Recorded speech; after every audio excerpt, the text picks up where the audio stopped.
हमारी बात पहुंची थी स्पिरिचुअल अवेकनिंग तक, एज नोन एज एनलाइटनमेंट के जो एक्सपीरियंसेस होते हैं, मार्फत के जो तजर्बात इंसान को कैफियत हुआ करती हैं। जैसा कि मैं पहले बता चुका हूँ कि ये एक बार भी हो सकती है, कई बार भी होती है, मुख्तसर तरीन भी होती है, यानी कि लम्हाती भी होती है, और दिनों पर भी मुहीत हो जाती है। फिर कुछ मजबूत असाब वाले जो लोग होते हैं, वो बहुत ही ज़्यादा, जिनके नर्वस सिस्टम बहुत स्ट्रॉन्ग होता है, उनको बसा औकात कोई 1-2 महीने, चंद माह की भी हो सकती है। जैसे हज़रत अल्लामा इकबाल रहमतुल्लाह अलैह को जर्मनी में उनका जो पीएचडी का थीसिस था, development of metaphysics in Persia, तो उसके थीसिस के दौरान जब वो वहाँ पर उनका स्टे था, तो ऐसी ही एक रात में उनको वहाँ पे स्पिरिचुअल अवेकनिंग हुई थी। उसका कुछ अहवाल जो है वो डॉक्टर जावेद इकबाल साहब ने अपनी किताब है उनकी ज़िंदा रूद, जो कि इकबाल रहमतुल्लाह अलैह की एक किस्म की सवाने हयात ही है। उसमें अतिया फैज़ी साहिबा से मंसूब एक बयान दर्ज किया है। वो काफ़ी देर रही हैं अतिया फैज़ी उनके साथ। तो वो बयान थोड़ा सुनिए। तो लिखती हैं कि बयान करती हैं बकौल डॉक्टर जावेद इकबाल साहब के, कि तीसरे रोज़ पिकनिक के लिए नाइनहाइम जाना तय हुआ। ये जर्मनी की बात है। सब गाड़ी पकड़ने के लिए अलग सुबह तैयार होकर इकट्ठे हुए, लेकिन इकबाल नदारद थे, गायब थे। गाड़ी का वक्त निकला जा रहा था, सिर्फ इकबाल का इंतज़ार था। इतने में एक खादमा चिल्लाती हुई आई और कहा कि न जाने प्रोफेसर इकबाल को क्या हो गया है। सब परेशानी के आलम में उनके कमरे की तरफ दौड़े। कमरे में बत्ती जल रही थी और इकबाल के सामने दो चार किताबें मेज़ पर खुली पड़ी थीं, और वो दुनिया व माफिया से बेखबर सकते के आलम में बैठे थे और खला में घूर रहे थे। और प्रोफेसर हेरन बहुत घबराई हुई थी। उन्होंने अतिया फैज़ी से पूछा कि क्या किया जाए। अतिया फैज़ी ने इकबाल का नाम लेकर उन्हें पुकारा, मगर बार बार पुकारने के बावजूद कोई जवाब ना मिलने पर उनको शाने से झंझोड़ते हुए उर्दू में कहा कि खुदारा उठिए, आप जर्मनी के सीधे साधे शहर में हैं। मतलब उनका यह था कि अभी फिर आपको हॉस्पिटल लेके जाना पड़ जाएगा हमें। रफ्ता रफ्ता इकबाल ने अपने आप पर काबू पा लिया और कहने लगे कि मैं रात देर तक कुछ किताबें पढ़ता रहा, और इसी असना में मुझे महसूस हुआ कि मेरा शऊर मेरे जिस्म से अलग हो गया है। शऊर के यूं बिला जिस्म भटकने से मैं सख्त परेशानी के आलम में था, लेकिन आपने मुझे जगा दिया। और उसके बाद फिर इकबाल रहमतुल्लाह अलैह जो थे, वो थोड़ी देर के बाद आहिस्ता आहिस्ता नॉर्मल हो गए।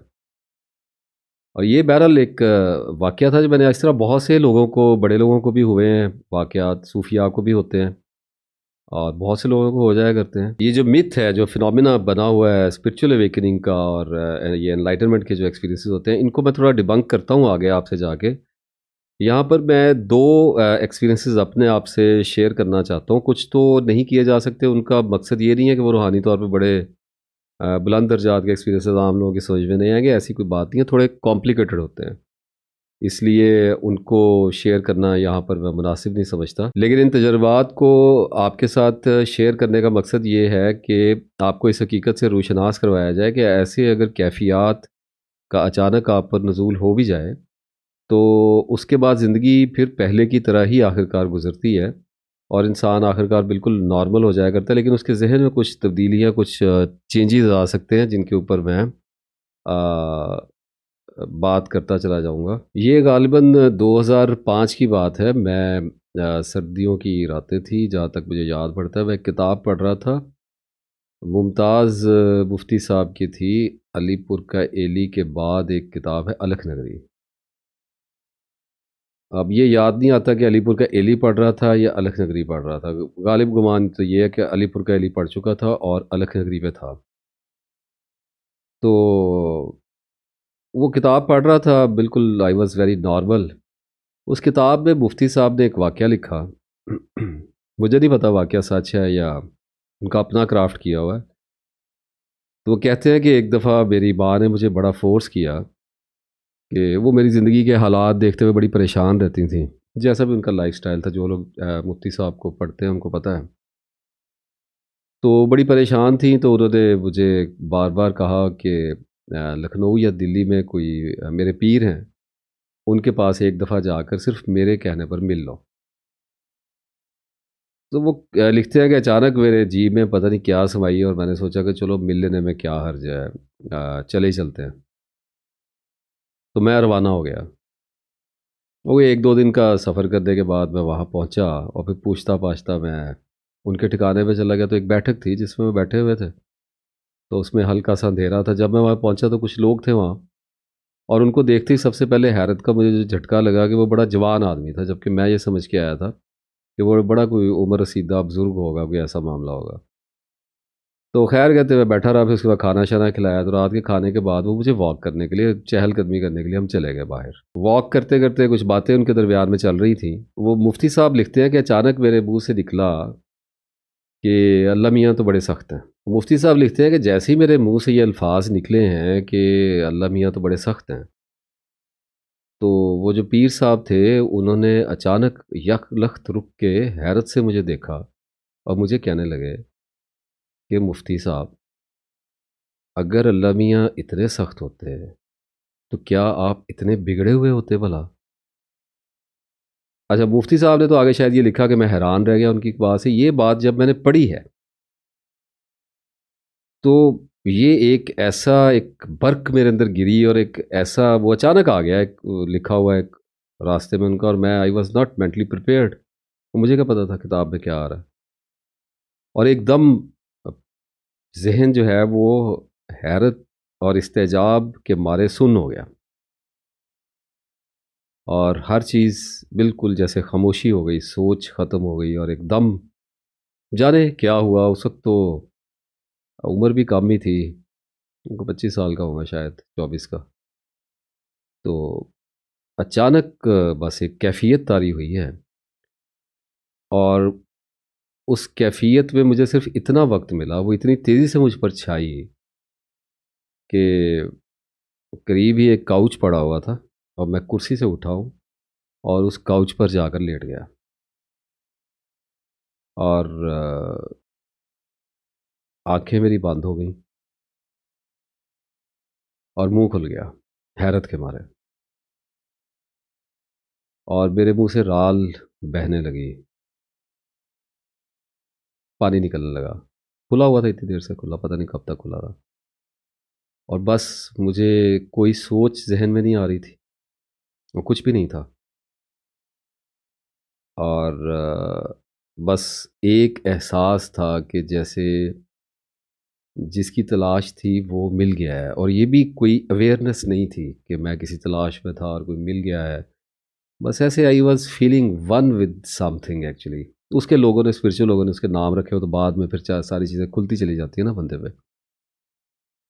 उस वक़्त भी काफ़ी रूहानियत को तो पढ़ता ही रहता था, इसी चक्कर में ही रहता था, लेकिन इतना डीपली नहीं स्टडी कर पा रहा था। वक़्त के साथ-साथ तजुर्बा हुआ करता है इंसान को।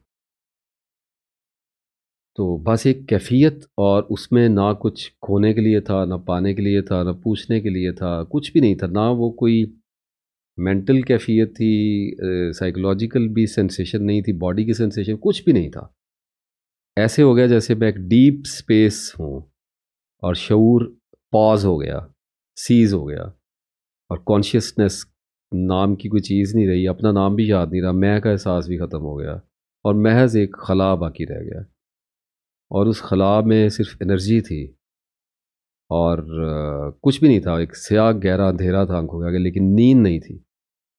आवाज़ें आती थी कानों में, ज़िंदगी का एहसास था। ये नहीं पता था कि मैं ज़िंदा हूँ, बस ऐसा कुछ एहसास होता है। अभी जो रेमिनेंट्स मेरे अंदर मेमोरी के अंदर आते हैं, वो यही हैं कि अगर बाहर हॉर्न बजाए किसी गाड़ी का, तो मुझे आवाज़ें आती थी। मुझे ऐसे लगता था कि कुछ शोर है, इतना-इतना कॉन्शियस एक्टिव था कि ऐसे लगता था आवाज़ है।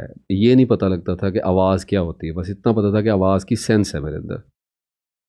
इसी तरह से शायद छत पे पंखा चलता था, और ऐसे महसूस होता था कि कुछ हवा है, लेकिन ये फ़िक्र नहीं होती थी कि हवा आगे, यानी डाटा बैकग्राउंड पे तो मौजूद था, लेकिन आगे नहीं आ पा रहा था, रुका हुआ था।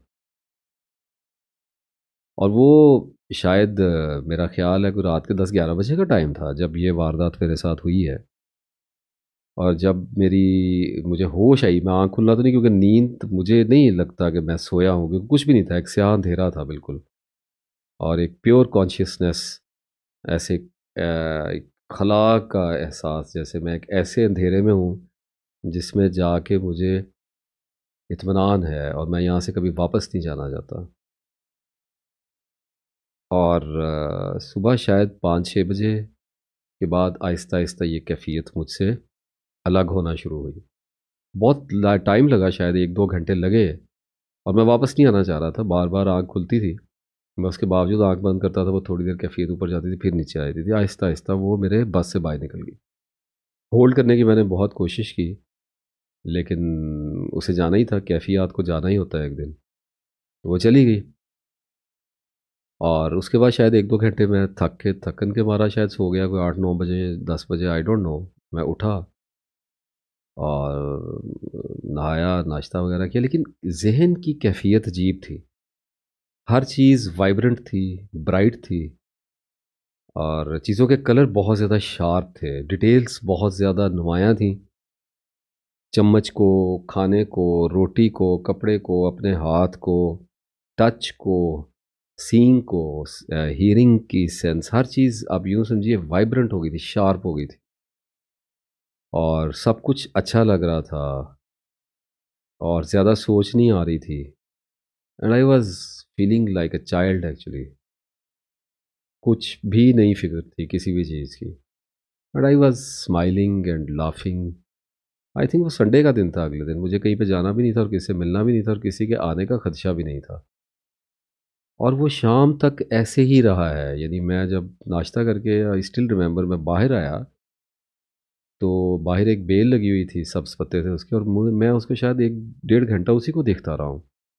वो इतनी खूबसूरत थी कि मैं उसको कई सालों से देख रहा था, लेकिन मेरी कभी उस पे ऐसा ध्यान नहीं पड़ा था। तो इस किस्म का वो दिन गुज़रा और मैं उसको बयान नहीं कर सकूँगा। अभी तो जो आपको बता रहा हूँ, ये तो थोड़ा किसी वजह से बयान कर रहा हूँ। Otherwise that was marvellous and magnificent. Uh, अगर उस कैफ़ियत में इंसान हो, तो उसके लिए मौत और ज़िंदगी दोनों बेमानी होते हैं, एग्ज़िस्ट नहीं करते। कुछ भी एग्ज़िस्ट नहीं करता, अपना वजूद, अना, सेल्फ़, माज़ी, मुस्तकबिल कुछ भी नहीं था वहाँ पे। बहरहाल शाम तक आई वाज़ नॉर्मल और बहुत अरसा वो मुझे उसका एक शॉक, एक सदमा रहा कि ये कैफ़ियत कैसे आई और कैसे चली गई और क्या हुआ? और मैंने अगली रात फिर चालाकी करके कोशिश की उसी लाइन को दोबारा, but that was nothing there, कुछ भी नहीं था वहाँ पे, देयर वाज़ नथिंग। और फिर वो माज़ी का हिस्सा बन गई। उसके बाद फिर जब मेरा स्पिरिचुअल जर्नी बहुत ज़ोरों पे गया है, जो मेरी सर्च थी, उसमें भी फिर एक रात ऐसी गुज़री, ख़ास तौर पे जिसका मैं ज़िक्र इसका करना चाहूँगा, जो इस मौज़ू के एतबार से ज़रूरी है, वरना तो न जाने क्या-क्या पागलपना हुआ है। एक रात बैठा हुआ था और कोई एक मसला फँसा हुआ था, ब एक्जिस्टेंशियल कुछ क्वेश्चंस होते हैं, उनका यहाँ पे ज़िक्र ख़ैर क्या करें। तो ज़हन किसी एक नुक्ते पे फँसा हुआ था बहुत दिनों से और वो दिल को काट रहा था सवाल और हौल दे रहा था। तो थक हार गया था, पीछा छूटता नहीं था, बार-बार उसी की चुभन आती थी, जवाब मिल नहीं रहा था, निकला जा नहीं रहा था, तो एक शशोपंच में बहुत ज़्यादा किसी और तरफ की सोच ज़्यादा आ नहीं रही थी। सिर्फ़ उसी एक सवाल पे अटका हुआ था ज़हन। और ढूँढ के भी देख लिया था, पढ़ के भी देख लिया था, सोच के भी देख लिया था, गौर करके भी देख लिया था, दुआ करके भी देख ली थी, but that was no response. Quiet everything was quiet, even divinity was quiet. तो बेबसी की एक कैफ़ियत थी। तो मैं रात का खाना का, ये बात है शायद 2000 2017 या 18 की बात है। तो बैठे-बैठे तंग आ के आँखें बंद कर ली और बस बैठ गया थोड़ी देर के लिए, यूँ जैसे थक के कोई बैठता है। कोई इंटेंशन नहीं थी ऐसी, कोई भी नहीं थी, कोई प्रैक्टिस या किसी चीज़ की नहीं थी। तो अचानक एक ख़्याल आया है और एक गाइडेड थॉट आई है। टू द पॉइंट थी, ऑन स्पॉट थी, टू मच कॉम्प्रिहेंसिव थी और बहुत ज़्यादा क्विक थी। इतनी तेज़ है जैसे शहाबे साकब गिरता है, पता ही नहीं लगा। और एकदम एक ख़्याल नमूदार हुआ, उसका बबल बना और वो एस्टेब्लिश हो गया and the answer was there. और वो आंसर की तो जो फसाहत आई और इत्मीनान आया ही आया। हैरत कुछ ऐसी हुई कि ये आया कैसे है। वो इतना गूंजता हुआ आया ना, वो अचानक ही वो सारे पर्दे तोड़ता हुआ, हिजाब खोलता हुआ, दीवारों को फाड़ता हुआ, वो तो गिरा ऐसे आ गया कि वो मेरा था ही नहीं। मेरे सोर्स ऑफ नॉलेज में मेरे कॉन्शियस का वो नहीं था, एलियन था। मदद थी, बराह रास्त थी, बंदे का कर्ब देखा गया, उस पर रहम कर लिया गया था। तो उसके आने की जो हैरत थी, उसका जो एविडेंस था, उसने ऐसी हैरत पैदा की कि तजल्ली पड़ गई, यानी जिसको कहते हैं स्पिरिचुअल अवेकनिंग हो गई। और वो स्पिरिचुअल अवेकनिंग हुई है रात को, शायद वही 10-11 बजे का टाइम होगा। I think that is my lucky time actually. I don't know. तो थॉट वाज क्वाइट, एकदम सब जुम बंद हो गया, म्यूट हो गया। माइंड वाज म्यूटेड, कुछ भी नहीं था उसमें। और मैंने हैरत से आंखें खोली और सब कुछ चमक रहा था। दीवारें चमक रही थी, हाथ चमक रहे थे। वो ये नहीं कि एक्चुअलिटी में नहीं चमक रहे थे, सेंसर्स आउट ऑफ कंट्रोल हो गया था। सेंसरी परसेप्शन बियॉन्ड माइंड चली गई थी। तो सीने पे दबाव पड़ना शुरू हुआ और सीना खुलता है। और इसको लतीफ़ा कल्ब का खुलना कहते हैं। मैं इसकी डिटेल में नहीं जाना चाहता। I am not here to criticize today. I am fed up with this business these days. लेकिन बहरहाल साइकोलॉजिकली होता है। आगे एक्सप्लेन कर देता हूँ ये सारी चीज़। अभी तो सुन के आपको लग रहा होगा बड़ी रूहानी बात कर रहा है। एक एस्पेक्ट इसका रूहानी होता है, लेकिन most of the aspect is psychological. और उस वक्त जब हुआ तो उस वक्त तो मुकम्मल ही रूहानी समझते थे इस चीज़ को। तो वो ट्यूलिप की तरह आपके ये जो एनर्जी सेंटर होता है हार्ट का, तो ये ओपन हुआ। और होता है जब एनर्जीज बढ़ जाती हैं तो चक्रास और एनर्जी सेंटर्स और लताइफ, ये चीज़ें यहाँ के एक्सपीरियंसेस होने शुरू होते हैं। इस पर इतनी लंबी तो बात की है मुराकबा की सीरीज़ में मैंने। तो वो हुआ और वो बस से बाहर हो गया। वो इतना ज़्यादा खुला कि नॉलेज डाउनलोड होने लग गया। वो ऐसे था जैसे अंधेरे में फुलझड़ियाँ छूटती हैं, नज़र नहीं आ रही हैं। उनका कोई ऐसे नहीं है जैसे आंखें बंद कर दो तो कलर्स नज़र आ रहे हैं, ऐसे नहीं है। लेकिन ऐसे जैसे बरसात हो रही है फुलझड़ियों की, या जैसे पॉपकॉर्न्स हैं फूट रहे हैं, ऐसे पटक पटक, ऐसे मकई के दाने भून के जब उछलते हैं तो इतनी तेज़ी से वो उछल रहे हैं। और जैसे आप बंटे ज़मीन पे फेंकें तो वो गिरने के बाद जब उछल रहे होते हैं, उनकी आवाज़ें ऐसी कोई मिलती जुलती कैफियत थी। इसकी कोई आवाज़ें या कोई इमेजिनेशन नहीं था, कुछ भी नहीं था माइंड में। वो नॉलेज था। यानी जब कोई चीज़ फूटती थी उसके अंदर से नॉलेज निकलता था। और नॉलेज जो था वो ऐसे एब्जॉर्ब हो रहा था, फिर अगला फूट रहा था, फिर बाज़ दफ़ा 6-6 7-7 फूट रहे थे। और उसमें सब में डाटा था। और मैं उसकी डिटेल में तो इस वक्त बिल्कुल नहीं जाऊँगा, लेकिन वो इतना ज़्यादा था, that was too much for me. और वो इतना ज़्यादा था कि मेरे बस से बेबसी हो गई। और मेरे हाथ पाँव मुड़ गए, जैसे वो पोलियो के बच्चों के आपने मुड़े हुए देखे थे, बिल्कुल ऐसे मुड़ गए। और पाँव भी मुड़ गए और बिल्कुल गर्दन टेढ़ी हो गई और मैं लेट गया अपने बेड पे। और उसके बाद मेरी जो हड्डियों के जोड़ थे, अ, जो भी जॉइंट्स है बॉडी के, जितने भी जॉइंट्स है, यानी ये एक जॉइंट है, फिर ये एक जॉइंट है, फिर ये एक जॉइंट है, इसी तरह से एल्बो का जॉइंट होता है, फिर शोल्डर का जॉइंट होता है, इस तरह से बैकबोन के सारे जॉइंट्स होते हैं, मोरे जिनको कहा, कुछ भी चीज़ें आप कह लें, नी के जॉइंट्स होते हैं, सब कुछ ये ब्लिंक कर गए, इतने गर्म हो गए कि मुझे ऐसे लगने लगा जैसे ये जल गए हैं। जलने से मुराद इनमें एक बहुत ही पुरलुत्फ तपिश पैदा हो गई, एक हीट निकल रही थी। हर एक मुझे हर ऐसे लग रहा था जैसे मेरा स्ट्रक्चर पूरा जल गया है। लेकिन वो ग्लोइंग बर्निंग थी। वो मारने वाली या जलाने वाली आग नहीं थी। वो मस्त करने वाली आग थी। वो ऐसे थे जैसे पल्सेट कर रहा था। यानी आप यूँ समझिए कि 1 मिनट में वो तेज़ी के साथ जलते थे, यानी बढ़ते थे, अपनी इंतहा पे जाते थे। उनकी उनकी हीट मेरे बस से बाहर हो जाती थी, मेरे हाथ-पाँव और मुड़ जाते थे। मेरी आँखें ऊपर चढ़ जाती थी, साँस रुक जाता था। और वो मज़े की इंतहा होती थी। और यानी जो सेक्स का ऑर्गेज़म होता है, और आप यूँ समझिए उसको अगर 1 लाख से ज़रब दे दो, ऐसा एक अजीब सा वो फ़ना में और अजीबो-गरीब मामलात और नॉलेज और पता नहीं क्या और क्या, और टाइम की लेंथ और ऐसी-ऐसी चीज़ें समझ आती थी, जो जैसे टाइम एंड स्पेस समझ आ गया इसकी, अगली बार वो जब दोबारा ब्लिंक हुए, फिर कुछ समझ आ गया कॉन्सेप्ट। तो फिर उसके बाद वो फ्यूज़ होते थे। अब मुझे ये तो मैं 1 मिनट तो कह ही रहा हूँ, पता नहीं वो 10 मिनट होते थे, 1 घंटा होते थे, आई डोंट नो, मतलब पल्सेट करते थे, जैसे खुलते थे फिर बंद होते थे। और जब वो बंद होते थे तो मेरा कॉन्शियस वापस आ जाता था और मेरी आँखें खुल जाती थी और मेरे हाथ-पाँव जो मुड़े हुए होते थे उनमें हल्का-सा लचक पैदा हुई थी। मैं उनको खोलता था और मुझे मज़ा आता था। जब मैं उनको सीधा करता था तो मेरे अंदर तरंगें और सेंसेशंस जाती थी। मतलब अगर मैंने हाथ अपना सीधा करके ऐसे खोला है तो मेरी अंगूठे से लेके सर तक बिजलियाँ मतलब ऐसे कड़कती थी और उनकी वजह से मैं कभी मुझे बुखार चढ़ता था, कभी मज़ा आता था, कभी मैं काँपता था, कभी मैं हँसता था। इतनी देर में फिर वो हीट अप होना शुरू हो जाते थे और फिर मैं बेसुध हो जाता था और फिर नॉलेज आता था। तो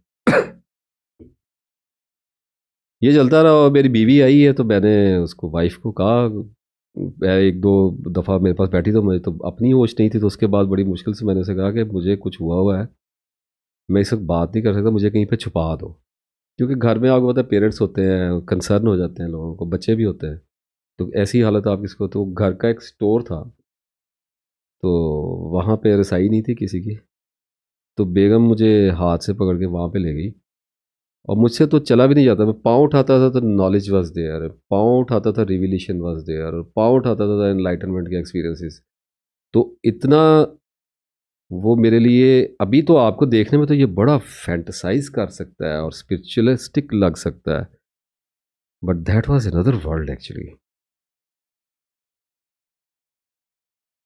एनीवेज़, तो वो ले गई मुझे उस कमरे में और वहाँ बच्चों के पुराने बेड पड़े हुए थे, वहीं उसने मुझे लिटाया और मुझसे उनसे सीधा भी नहीं हटा गया, मैं ऐसे ही बस आड़ा तिरछा ही बस पड़ गया वहाँ पे। और 3 दिन और 3 रातें मुझे कोई होश नहीं रहा। खाना लेके आई है जहाँ तक मुझे याद है, तो या मैं खाने के लिए बाहर मुझे लेके गई है।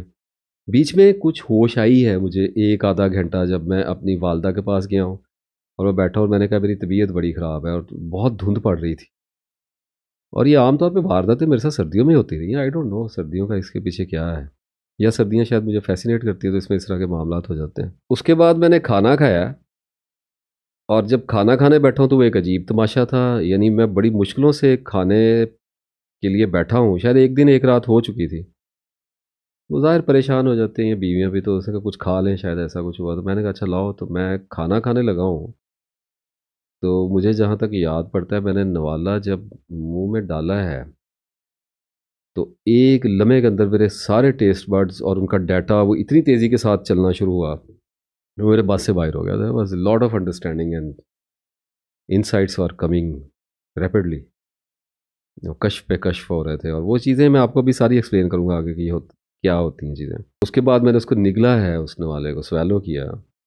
जब वो मेरे गले से जा रहा था, तो वो मुझे गट और स्फिंक्टर और स्टमक और उसमें उसका बैठना और सब कुछ जो है, उस पूरे प्रोसीजर की समझ आ रही थी। आई डोंट नो हाउ, मैं अभी ये नहीं कहता पता नहीं क्या हो रहा था, एक्सप्लेनेशन पूरी दूँगा, लेकिन इतनी ज़्यादा समझ आ रही थी जो मेरे लिए बिल्कुल अनवांटेड थी। और मैंने उसे कहा, मैंने कहा मैं नहीं खा सकता क्योंकि रोटी तो बात कर रही है मेरे साथ।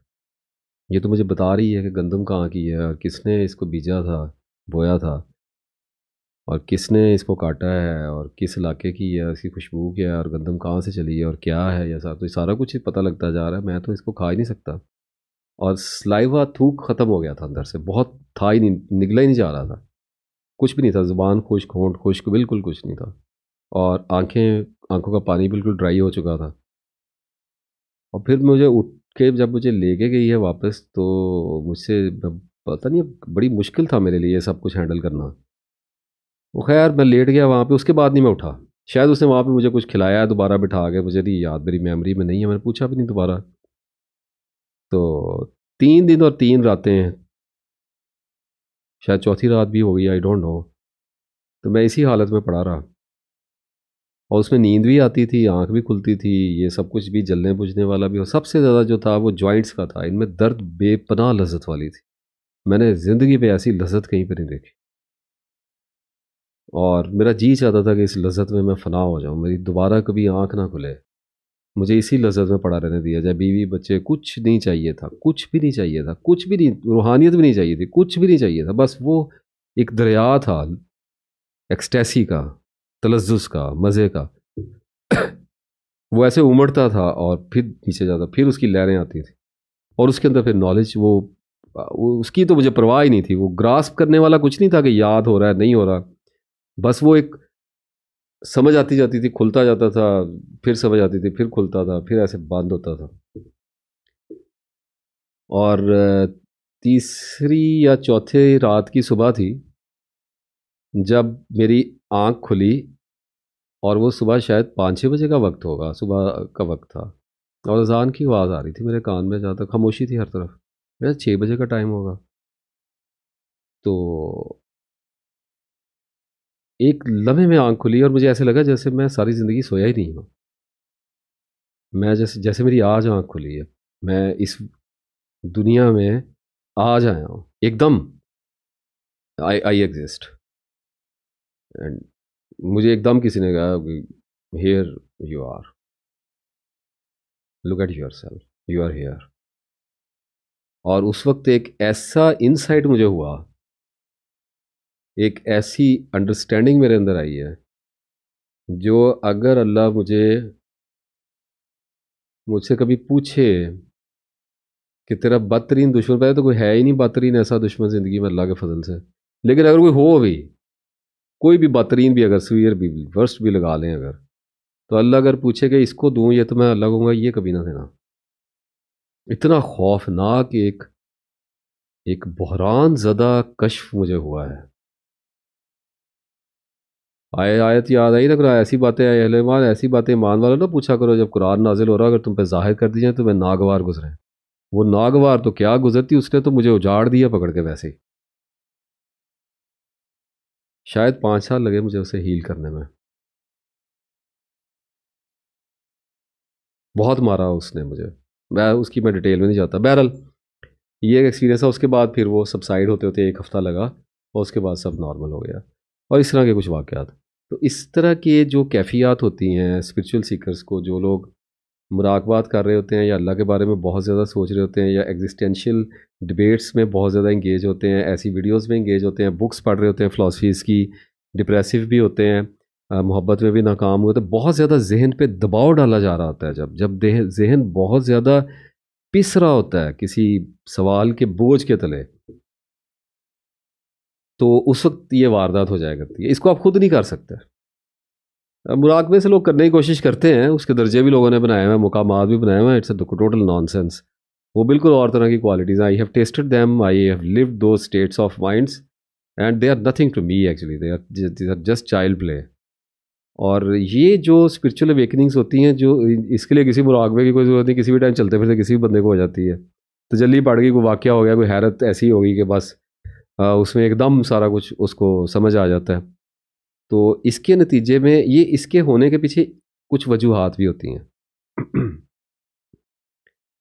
पहली वजह ये होती है कि आप बहुत ज़्यादा गौर व फ़िक्र में होते हैं, बहुत ज़्यादा फ़िक्रमंदी में होते हैं। आपकी जो गेज़ होती है, आपके माइंड की गेज़, एक तो आइज़ की होती है, एक माइंड की भी होती है। अक्ल फ़ोकस्ड हो गई होती है किसी क्वेश्चन पे। मैं कंसंट्रेशन की बात नहीं कर रहा। फ़ोकस्ड हो गया था माइंड, 24 घंटे उस पे काम कर रहा होता है, और उसके पास उसको समझ नहीं आ रही थी क्या करना है। तो इसके नतीजे में अल्लाह ताला ने हमारे अंदर एक पॉसिबिलिटी रखी है कि हमारे शऊर की ऐसी पुरस्रार तहें हैं, ऐसे-ऐसे मामलात हैं जिनमें से वो किसी को खोल देता है। और खुलती इसलिए है कि हम जब एक ही चीज़ पे बहुत ज़्यादा फ़ोकस कर रहे हैं, अगेन वार्न कर रहा हूँ, कॉन्सन्ट्रेशन की बात नहीं कर रहा, वो सुन करने वाली कैफ़ियत आती हैं, ये बेदारी वाली कैफ़ियत होती हैं, ये अवेयरनेस के साथ आती है, वो नम्बनेस के साथ आती है। तो अभी एक लज़्ज़त नमाज की होती है, एक लज़्ज़त इबादत की होती है, पाकीज़गी का इत्मीनान और सुरूर होता है। इस्लाम में तो कोई चीज़ें इंपॉर्टेंस नहीं रखती हैं, लेकिन बहरहाल कभी-कभार तो हमें दिल के इत्मीनान और सकीना एक कैफ़ियत है, कभी-कभार के लिए अता होती है तो एग्ज़िस्ट तो करती है, लेकिन इसको चेज़ करने से मना किया जाता है हमें। अल्लाह की अता से है, कभी कभार आ जाया करती है। और एक होता है कि आप नशे से लें, चरस पी के, शराब पी के, उससे भी मज़ा आता है, उससे भी तलज़्ज़ुज़ आता है। वो एक भारीपन के साथ, एक कराहत के साथ, नागवारियों के साथ और हैंगओवर्स के साथ आया करता है, साइड इफ़ेक्ट्स के साथ आता है। वो एक बिल्कुल अलग तरह की चीज़ है। इस तरह से मुराकबा भी उससे सिमिलर ही होता है। वो खुद कसब किया जाता है, उसको एक्वायर करने की, एक्यूमुलेट करने की कोशिश की जाती है। मौजू मोहब्बत है तो मैं इसी पे वापस आने की कोशिश करूँगा। स्पिरिचुअल अवेकनिंग थोड़ी सम अप कर लेते हैं। तो इस सारे चक्कर के नतीजे में जब आदमी इस तरह की स्टेट ऑफ लाइफ में होता है, तो उसकी एनर्जी बच रही होती है, मेंटल एनर्जी। मैं इस पे बहुत बात कर चुका हूँ। मेंटल एनर्जी, जितना ज़्यादा डिस्ट्रैक्शंस में माइंड रहेगा, जितना ज़्यादा परेशानियों में रहेगा, जितना ज़्यादा फैला हुआ रहेगा, अपनी इनसिक्योरिटीज़ को, अपने पोजेशंस को, अपनी अटैचमेंट्स की फ़िक्र में रहेगा, वायलेंस में, टॉर्चर में, टर्मोइल में, एगनी में, मिजरी के अंदर रहेगा, परेशान रहेगा, रोता रहेगा, पीटता रहेगा, लड़ता रहेगा, गुस्से में तो रोलर कोस्टर में जितनी देर तक इंगेजमेंट में रहेगा ना, उतनी देर तक एनर्जी नहीं बचा सकेगा, एग्जॉस्टेड रहेगा, थका हारा रहेगा, डिटेरिएशंस में रहेगा। लेकिन अगर फोकस हो गया किसी चीज़ के ऊपर, जैसे अल्लाह की तलाश पे हो गया, जैसे अपने नफ्स के पहचान के ऊपर हो गया, जैसे तस्बीहात ज़्यादा कर ली, जैसे किसी एक यकसू हो गया। यकसू एक होता है बैठ के आर्टिफिशियल यकसू होना, एक होता है कि अपनी ज़िंदगी किसी मकसद पे यकसू हो गया, अल्लाह पे यकसू हो गया बंदा, अल्लाह के बारे में सोच रहा है हर वक्त, अल्लाह ताला के ऊपर मेडिटेट कर रहा है। अल्लाह ताला इमेज नहीं है, अल्लाह ताला के ऊपर बैठ के अंधेरों में नहीं मेडिटेट किया जाता। अल्लाह ताला पाक है ऐसी चीज़ों से, वो उसकी तो बात ही क्या है, रब है। तो उसको जब वो उसके बारे में सोचता है, गौर करता है, तो ये मेडिटेशन होती है। तो जब इस तरह की चीज़ों में आदमी चला जाता है, तो एकदम उसको हिट कर जाती है एनलाइटनमेंट या स्पिरिचुअल अवेकनिंग के नाम से जिसको कहा जाता है। तो ये एनर्जीज़ बढ़ जाती हैं, जो मेंटल एनर्जीज़ उसने सारा दिन फजूलियात में, लगवियात में, लहू लाभ में, इस तरह की टाइम वेस्टिंग चीज़ों में बर्न करनी थी, वो बच रही होती हैं। वो न्यूक्लियर रिएक्टर है, वो एक प्रेशर में आ रहा होता है, कुकर प्रेशर इफेक्ट बन रहा होता है, तो एकदम एक्सप्लोड हो जाता है और एनर्जी जो है वो फिर अपना काम करने लग जाती है, बॉडी की समझ आने लग जाती है, माइंड की समझ आने लग जाती है, इनसाइट होने लग जाते हैं, कशफ होने लग जाते हैं, अल्हाम होने लगते हैं, इंट्यूशन आने लगता है, बहुत ज़्यादा तेज़ हो जाती हैं चीज़ें। तो ये कैफ़ियत होती है और ये मैंने पहले भी बताया, आर्जी भी होती है, 2-4 महीने के लिए भी हो सकती है। ऐसा मेरी नज़र से कोई बंदा नहीं गुजरा जिसको साल तक रही हो। ज़्यादा से ज़्यादा अभी तक जो भी मैं समझ पाया और मेरी ज़िंदगी गुजरी है इस काम में, यू कैन ट्रस्ट मी, अल्लाह के फ़ज़ल से तो ज़्यादा 3-4 महीने भी बड़ी बात होती है। ऑलमोस्ट बंदा पागल फातरुल अक्ल हो जाता है अगर इतनी देर तक ये कांस्टेंट रहे। मजूबों में भी एक कैटेगरी ऐसे लोगों की होती है जिनको बाज़ दफ़ा काफ़ी लंबी शॉट आ जाती है, वो सबसाइड नहीं हो रही है, तो वो जज़्ब में निकल जाते हैं। ऐसे लोगों का मामला अल्लाह के हवाले है, अल्लाह के दोस्तों के कई रंग हैं। लेकिन बाकी 3 कैटेगरी मजूबों की, एक ऐसी तजल्लियात के ज़ेर असर रह के मेरी अपनी अंडरस्टैंडिंग में, और उसके बाद कुछ लोग होते हैं जो कॉन्सन्ट्रेशन से तसव्वुर शेख वगैरह के अंदर बहुत ज़्यादा जब चले जाते हैं तो हैंडल नहीं कर पाते, जो कि नहीं कर पाएंगे obviously, share number of triggers आएंगे, मसल डाउन होगा माइंड का, तो वो सीज़ हो जाते हैं, कोलैप्स कर जाते हैं, नर्वस ब्रेकडाउन में चले जाते हैं, जज़ब में चले जाते हैं, एब्जॉर्ब कर लिए जाते हैं कॉन्सन्ट्रेशन के थ्रू। और फिर तीसरे लोग जो होते हैं जो वैसे ही पागल होते हैं, शिज़ोफ्रेनिक हो जाते हैं, वो फिरते हैं बाज़ारों में कपड़े उतार के। तो चूँकि इसलिए मिक्स कॉकटेल है, तो मजदूब की तरफ जाना दानिशमंदी नहीं है, पता नहीं है अंदर से क्या है, तो इसलिए ख़तरनाक है, बचना चाहिए। कर चुका हूँ इस पे वीडियो। तो इस तरह के मामलात होते हैं और कुछ चेंजेस आ जाते हैं जी। ये मैं आपको बता दूं, रेडिकल चेंज नहीं आता, लेकिन माइंड में कुछ म्यूटेशंस होती है, कुछ सेल्स फना होते हैं, कुछ नए सेल्स बन जाते हैं, क्योंकि माइंड एक डिफरेंट स्टेट ऑफ लाइफ को एक्सपीरियंस कर चुका होता है, जो कि बियॉन्ड सेंसर्स होती है। देखिए, एक बात तय है कि इन हवास से परे कुछ ज़रूर है।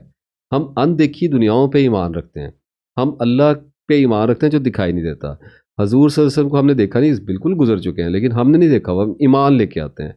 और जो आप सल्लल्लाहु अलैहि वसल्लम के दौर पे थे, वो उन रसूलों पे भी ईमान लेके आए थे जो उन्होंने नहीं देखे हुए थे।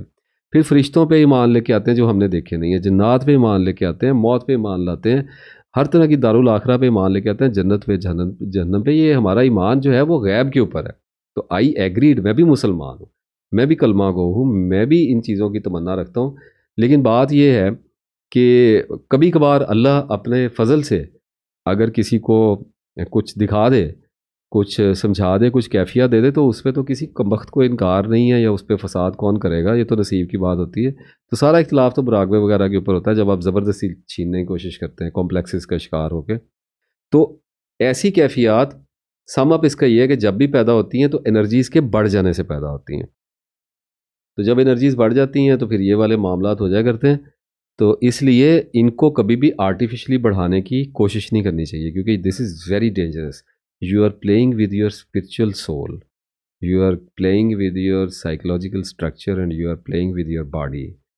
तो इन तीनों का कॉम्बिनेशन इतना सीक्रेट है कि आप इसमें कोई मैकेनिक्स को छेड़ने की कोशिश करेंगे, तारें हिलाने चलाने की कोशिश करेंगे ना, इस तार की समझ सारी ज़िंदगी एक आधी तार ही समझ आएगी ना, 40 तारें उधर से फटेंगी आपकी, आपकी नस्लें बर्बाद हो जानी है सारी।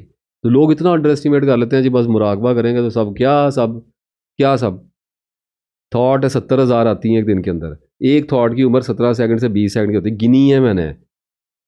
15 सेकंड से ऊपर भी नीचे अगर आप थोड़ा ज़रा हौसले के साथ बैठें, गिन रहे हैं तो गिन सकते हैं आप। अगर उसे रोक लेंगे तो फना हो जाएगी, अगर थोड़ा सा उसको ढीला छोड़ेंगे, प्रोजेक्शन में चले जाएंगे तो अगली थॉट के सेट को इनवाइट कर लेगी।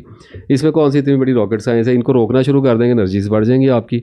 अगर खुद पंगा लेंगे तो फिर पागलपने में चले जाएंगे, फिर कोई रोक नहीं सकता, कोई बचा नहीं सकता। लेकिन अगर अल्लाह की तरफ से अता आई तो आती है, और जो ज़रूरी काम इंसान के जहन में करने वाला होता है, उसकी शख्सियत में, जैसे ख्वाब है, भयानक ख्वाब आ गया, अच्छा ख्वाब आ गया, लोगों के मिजाज में थोड़ी सी तब्दीली आ जाती है। किसी शराबी आदमी को अल्लाह ताला मौत दिखा दे, वो नमाज पे लग जाएगा डर के, तो चेंज कर दिया जाता है थोड़ा सा, मिजाज पूरा तो नहीं होता।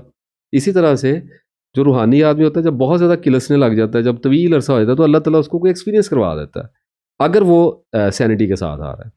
अगर वो प्रैक्टिसेस को फॉलो नहीं कर रहा, सिर्फ अल्लाह को इल्म से ढूंढने की कोशिश कर रहा है, गौर व फिक्र के रास्ते से आ रहा है, अल्लाह की निशानियों पे गौर कर रहा है, अपने इल्म को बढ़ा रहा है, अपने नफ्स के बारे में जानने की कोशिश कर रहा है, कुरान पढ़ रहा है, नमाज़ पढ़ रहा है, रो पीट रहा है, नमाज़ें पढ़ रहा है, किसी वक्त उसको डिप्रेशन हो सकता आ जाए, जिससे अल्लाह उसको कोई ऐसी चीज़ दे देता है जिसमें उसको कैफियत के थ्रू समझा दिया जाता है, वो भी कुछ दिखा भी दिया जाता होगा। इसमें कौन से ऐसे मसले वाली बात है, लेकिन हमारा काम नहीं है, because there is no way you can crack this system, there is no way you can access the codes. Allah के हाथ में रखा हुआ है, हमारे हाथ में नहीं रखा हुआ। वरना लाएं कोई किताब, मैं भी छोड़ूं या यूट्यूब में वगैरह बनानी। अभी लोगों ने आज कह देना हमारा पीर, और भाई जाने दो, इस काम को जाने दो। कोई ऐसी किताब लाओ जिससे सारे निकलें, आप भी हम भी सारे हैं, और बैठ के पढ़ दूँ एक दफ़ा को ये है, और तजल्लियात पढ़ेंगी और चलो निकलते हैं। तो क्या ज़रूरत है ये वेस्ट कोटे पहन के बैठने की, माला पहनेंगे गले में और बैठ जाएंगे इसी दरबार के आगे। बहरहाल अल्लाह की, तो इसलिए स्पिरिचुअल अवेकनिंग का अगर आपको कोई नशा तमाशा बताता है, अगर आपको कोई एनलाइटनमेंट के रास्ते बताता है, बुद्धिज़्म में जाते हैं, हिंदुज़म में जाते हैं, ये ब्राह्मणों से जाते हैं, मेडिटेशन से जाते हैं, योगा से जाते हैं, तो वो बेवकूफ़ है, आपके ईमान के साथ खेलने लगा, आपको पागल कर देगा। ऐसे शैतान से बचें, चलते फिरते शैतान होते हैं हमारी ज़िंदगी में, इनसे बचें। तो अल्लाह की मोहब्बत का जो रास्ता है वो इश्क़ मजाजी से हम लेके आ रहे हैं ना चीज़ को। तो अल्लाह की मोहब्बत का जो रास्ता है वो किसी दूसरे इंसान के अंदर से नहीं जाता। समझ गए ना? वो किसी दूसरे इंसान के नहीं, वो आपके अपने अंदर से निकल के जाता है। अब लोग कहते हैं जी अपने अंदर जाने के लिए अपने मान के डूब जा, ये हो जा, वो हो जा। मैं कहता हूँ नहीं, अपनी नफ्सियात को देखो, अपनी आदतों को देखो, अपने किरदार को देखो, अपनी असलियत को पहचानो, कौन हो, क्या हो, कैसे बुरुएकार आते हो, कैसे अमाल हैं, कैसे अफ़ाल हैं, और अल्लाह से दुआ करो कि अल्लाह तुम्हारी नज़र तुम्हारे ऊपर खोल दे। इतनी सी बात होती है, अपने अंदर से रास्ता निकलता है। यही पॉसिबिलिटी है। अनफुस व आफाक में तुम्हें अपनी निशानियाँ दिखाएंगे कि औरत के अंदर तुम्हें अपनी निशानियाँ दिखाएंगे महबूब, नाउज़ुबिल्लाह। ऐसी की बात अल्लाह ने कर रखी है कि आपके साथ। और फिर वही बात कि ये इश्क़ मजाजी की बात हो रही है, तो मैं बार बार कह चुका, इसलिए कहता हूँ बार बार कह चुका कि प्रीवियस वीडियोस पड़ी हुई हैं, उनको देखा करें, उनके अंदर बहुत डाटा पड़ा हुआ है। कभी अपने इमोशंस की रिस्पेक्ट नहीं करनी चाहिए। रिस्पेक्ट ना करने का मतलब ये है कि उनकी वैल्यू होती है, एक हद से ज़्यादा नहीं होती, एक लिमिट से ज़्यादा नहीं है। इतदाल में रखना होता है। गम आ रहा है तो रो लेंगे, परेशानी आ रही है तो देखेंगे क्या करना है, उदासी आ रही तो इमोशन ही है ना। तो एक हद से ज़्यादा इसको इम्पोर्टेंस दे सकते। मिसाल इसकी ये दे देते हैं कि अगर आपको अभी जो आप लोग मुझे सुन रहे हैं, अगर आपको 16 साल की उम्र में वापस भेज के दोबारा ज़िंदगी गुजारने का मौका दिया जाए, एविडेंस दे रहा हूँ आपको, तो आप ज़िंदगी को कैसे चेंज करना चाहेंगे? मैं आपको बताऊँ, आप कभी भी वो फैसले नहीं करना चाहेंगे जो आपने जज्बात की रौ में बह के किए हैं।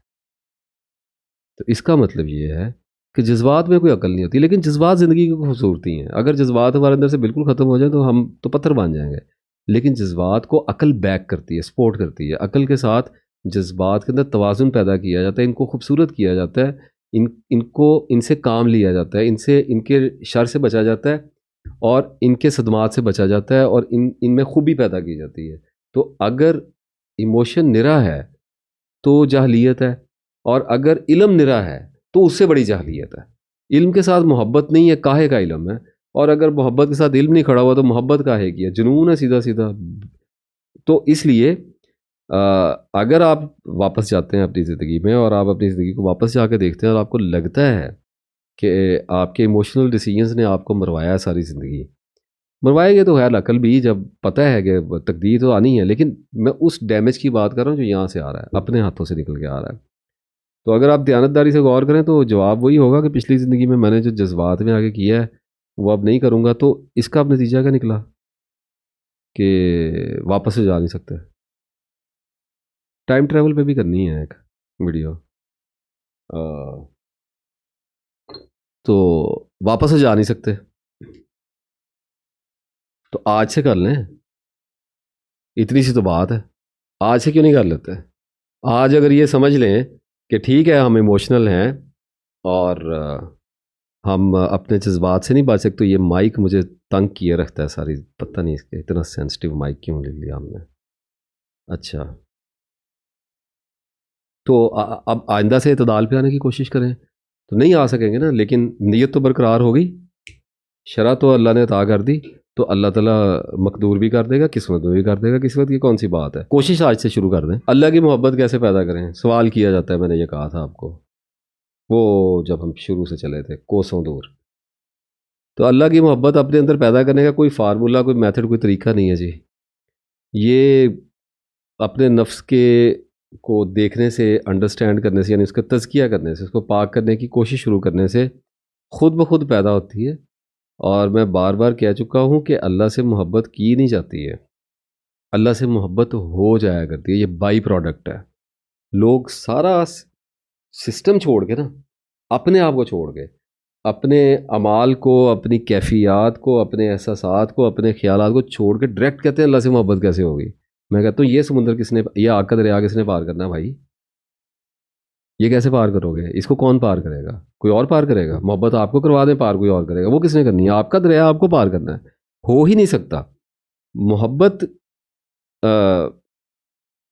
अच्छा कुछ फिर हद तक इल्म जो है वो मदद तो करता है, डायरेक्शन थोड़ी बहुत समझ आ जाती है, वो थोड़ा बहुत, ज़्यादा इतनी ज़्यादा सपोर्ट नहीं करता। हाँ ये होता है कि आपको पता चल जाता है कि रास्ता जाता किधर का, सफ़र तो फिर खुद ही करना पड़ता है। वो मैं कुछ जो बयान करता हूँ जो अल्लाह ताला ने मुझे थोड़ा सा महदूद अता किया है मेरे जगह। जैसे यूँ कह लें कि शुरू शुरू में अल्लाह ताला से दोस्ती का एहसास पैदा करना होता है अपने नफ्स के अंदर। तो मैंने अभी कहा कि मोहब्बत की नहीं जाती, हो जाती है, लेकिन अब मैं कह रहा हूँ कि पैदा करना पड़ता है, बिल्कुल डिफरेंट चीज़ है।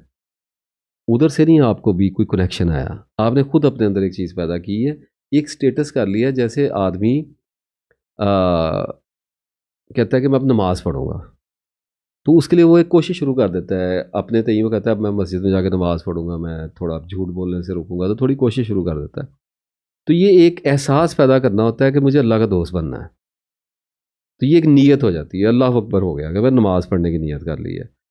तो ये अल्लाह की मोहब्बत आने का आगाज़ होता है, यहाँ से शुरू होता है काम। और फिर जब आप अपने सेल्फ पे गौर करना शुरू करते हैं, जब मामलात को देखना शुरू करते हैं, जब आपको पता चल जाता है जब तक मैं अपने नफ्स के अंदर से गुजर ना गया, उस वक्त तक अल्लाह तक रसाई का कोई तरीका नहीं है, कोई तरीका ही नहीं है। ये हो सकता है कि बता सारी ज़िंदगी रात को बैठ के शराबें पी रहा है, सुबह उठ के अल्लाह से मोहब्बत करा दे, कैसे करा दे भाई कोई, कैसे हो सकती है, बोला छोड़नी पड़ेगी ना, जंग लड़नी पड़ेगी, अपने खिलाफ जहाद करना पड़ेगा।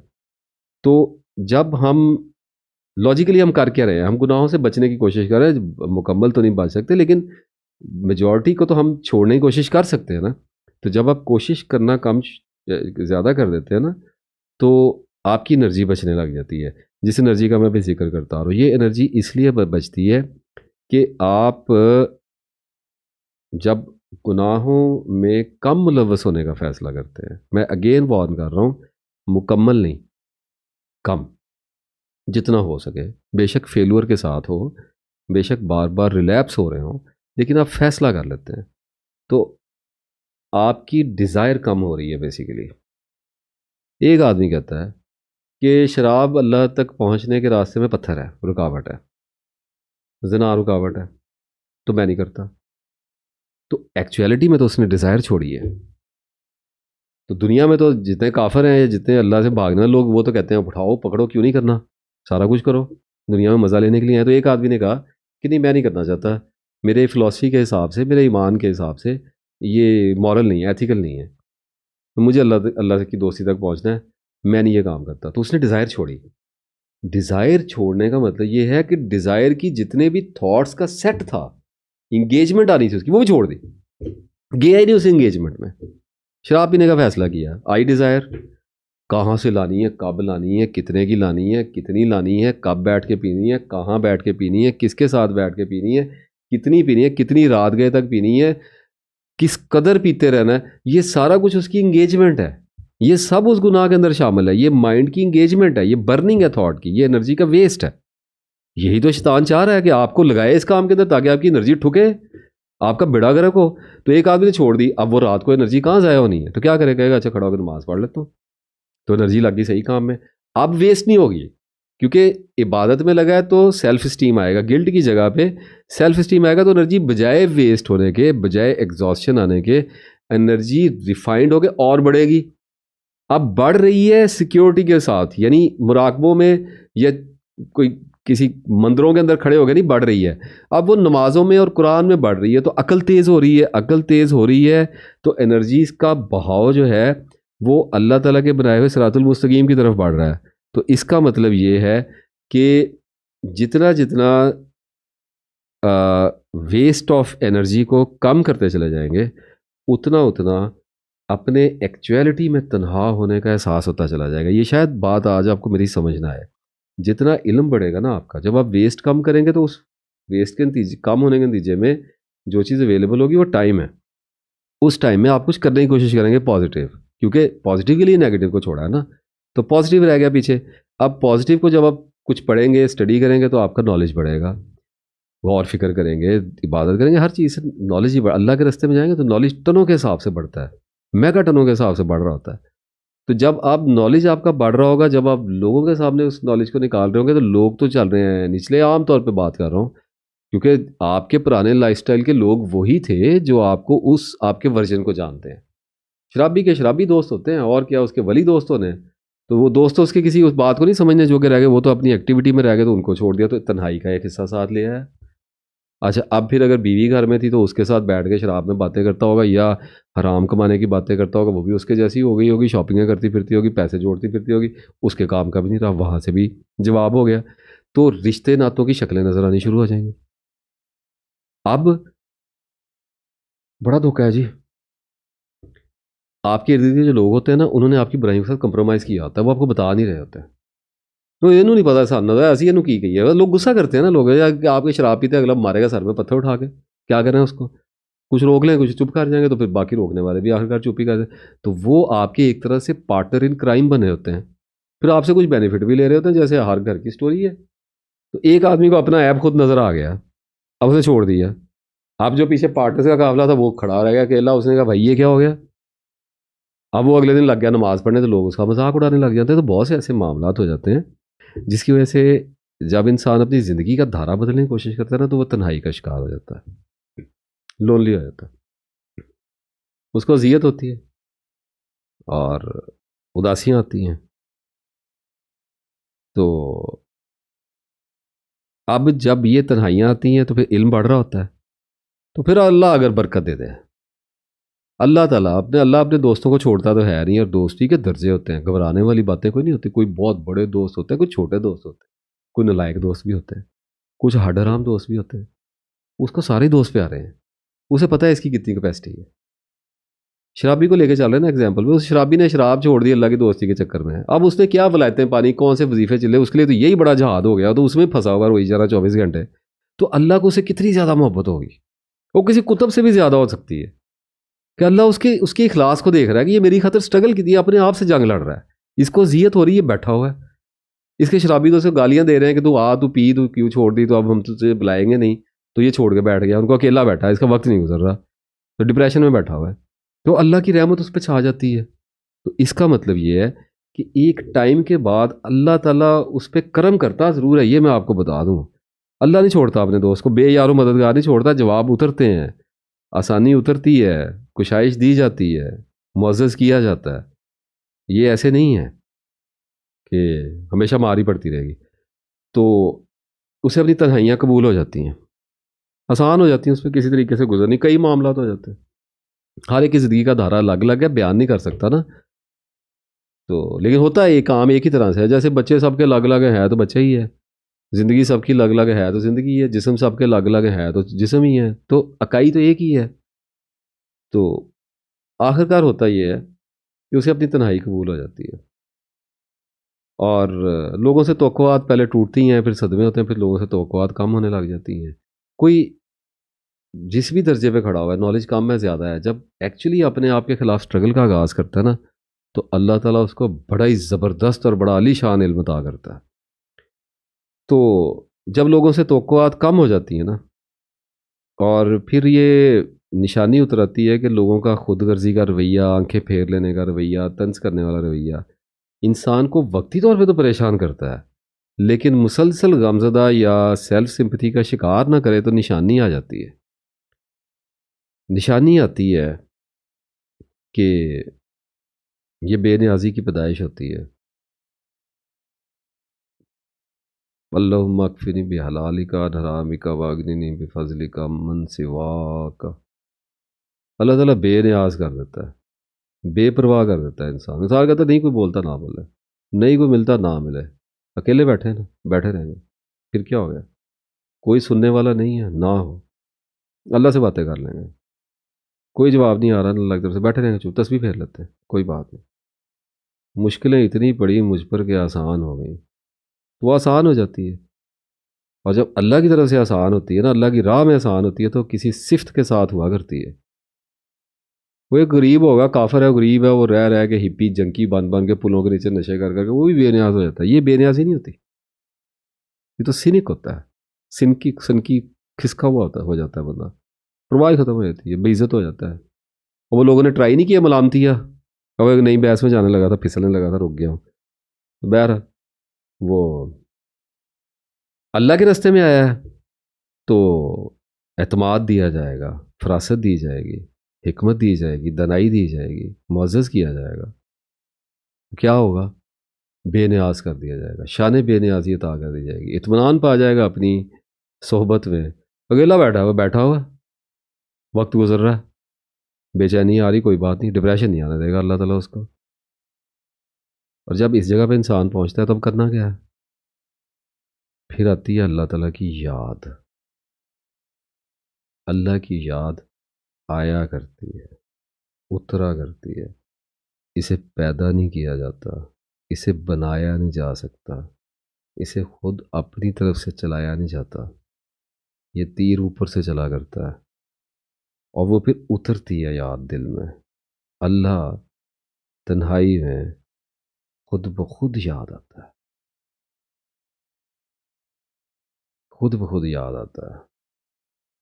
जब अल्लाह याद आता है ना, फिर कोई आगे मुझसे पूछे कि अल्लाह से मोहब्बत कैसे होती है, आता है वो मुझे पूछने, जिसको अल्लाह की याद आ रही है, जिसको अल्लाह सुब्हानहू व तआला की याद आ रही है। एक तो ये है ना कि मैं तस्बीह कर रहा हूँ, मेरी याद जा रही है, एक ये है कि मुझे अल्लाह की याद आ रही है। If I am able to receive that divine blessing, मैं जाता हूँ किसी के पास, वो मुस्लिम साहब के उस्ताद के पास जाऊँगा, मैं ये पूछने जाऊँगा अल्लाह से मोहब्बत कैसे हो गई, हो गई, search is over, there is no spirituality, there is no Islam in spirituality, and there is no spirituality in Islam. Allah ताला है जो ज़ुबान खोलता है इंसानों की। शुक्र अल्हम्दुलिल्लाह रब्बिल आलमीन। एक और भी सीक्रेट है। सीक्रेट क्या है? ज़ुबान है, मेरी आदत है। वो ये है कि अल्लाह से मोहब्बत, दोस्ती, अल्लाह ताला से ताल्लुक़ सही मानों में उस्तवार तब तक हो ही नहीं सकता जब तक इंसान ये पता ना लगा ले कि इस कायनात में कोई खुदा है भी है कि नहीं, एक्चुअलिटी में पता ना लगा ले, जब जब उसका उसको अपना, मुझे पता है मेरे बच्चे हैं और मुझे किसी से पूछने की क्या ज़रूरत है, मुझे इस पर रिसर्च करने की, मुझे पता है, आई नो। तो ये वाला ईकान जो है, जब ये तयक्कुन इंसान को हासिल हो जाए, गड़ जाए उसके दिल में कि है अल्लाह मेरा, यहां तक इंसान पहुंचे। और अगर किसी इंसान को एक्चुअलिटी में पता चल गया, as a matter of fact पता चल गया कि वाकई कोई खुदा एग्जिस्ट करता है, तो बात साफ होगी कि वही खुदा उसका रब है। वो रब कोई और नहीं है, अल्लाह है, सिर्फ अल्लाह है। ये, इसको थोड़ा रिवाइज कर लेते हैं, थोड़ा सा ज़रा ऑप्टिमाइज करके, रिफाइन करके रिवाइज करते हैं। हर इंसान के ख्याल में एक खुदा है, जैसे वो बातें करता है, 24 घंटे हम चलते फिरते बातें कर रहे होते हैं, और ये एक कंटेनर है, साइकोलॉजिकल कंटेनर है। और ऐसे है कि जैसे इसमें कभी ये रहमान के सिग्नल्स लेने लग जाता है, मोनोलॉग कहते हैं इसको, प्रॉम्प्टर होता है, चैटर होता है माइंड का, अपने आप से बातें करने लग जाता है इंसान। और कभी शैतानियत पे आता है, तो जब अल्लाह के ज़िक्र से ये दिल खाली हो जाता है तो शैतान इस पे कब्जा जमा लेता है। ये दिल का मैकेनिज़्म है, ये दिल का फंक्शन है। It's a container, actually I am talking about heart itself. तो कभी जिक्र कर रहा है ना इंसान, अल्लाह ताला के, अल्लाह ताला का जिक्र कर रहा है, तो शैतान आया, उसने कहा फ़लाँ औरत बड़ी अच्छी है, तो वो टिक नहीं सकेगा ख्याल, क्योंकि वहाँ पे अल्लाह की याद बैठी हुई, क्या बात है। तो वो कुछ, वो धुतकार दिया जाएगा ना, बाहर निकल, वो ठहरेगा ही नहीं, ऐसे जैसे कोई ऐसे धब्बा लगा और ख़त्म हो गया, उसके बाद फिर जिक्र जारी हो गया, अल्लाह की तस्बीह कर रहा है। तो ज़हन उसका उलझा हुआ है, ख्यालों में जा रहा है, बिल जमा कराना है, आया ख्याल, गुजर गया, तो अल्लाह की याद दोबारा आ गई, तो ऐसे दिल पाक हुआ हुआ। अच्छा, फिर बंदे ने अपना रुझान छोड़ दिया, तस्वीर छोड़ दी और लगा के बैठ गया कोई गंदी चीज़, पार लगा लिया, कोई चीज़ लगा ली। अब दिल खा, अल्लाह तो नहीं रुकेगा ऐसे दिल में। अल्लाह उस दिल में कैसे रुक सकता है, जिस दिल में पाकीज़गी नहीं है, अल्लाह उस दिल में कैसे रुक सकता है। तो अब हर टाइम तो पाकीज़गी रख नहीं सकते, तो अल्लाह ताला कहता है भाई ठीक है, फिर हर टाइम मेरी तवक्को भी ना रखो, कोशिश करते रहो, जितनी देर तक कोशिश कर लोगे उतनी देर तक मैं तुम्हारे पास हूँ, और जितनी देर तक नहीं कोशिश कर सकते उतनी देर तक फिर स्ट्रगल करोगे, वापस आना है, मैं उसमें तुम्हारी प्रोटेक्शन कर लूँगा, तौबा करते रहो। तो बड़ा सिंपल सा सिस्टम अल्लाह ताला ने बता दिया है। तो अब एक बंदा इस तरह की एक्टिविटी में चला गया, जो कि वो अपने ज़हनी रुझानात की वजह से जाएगा ही जाएगा, तो वो चला गया।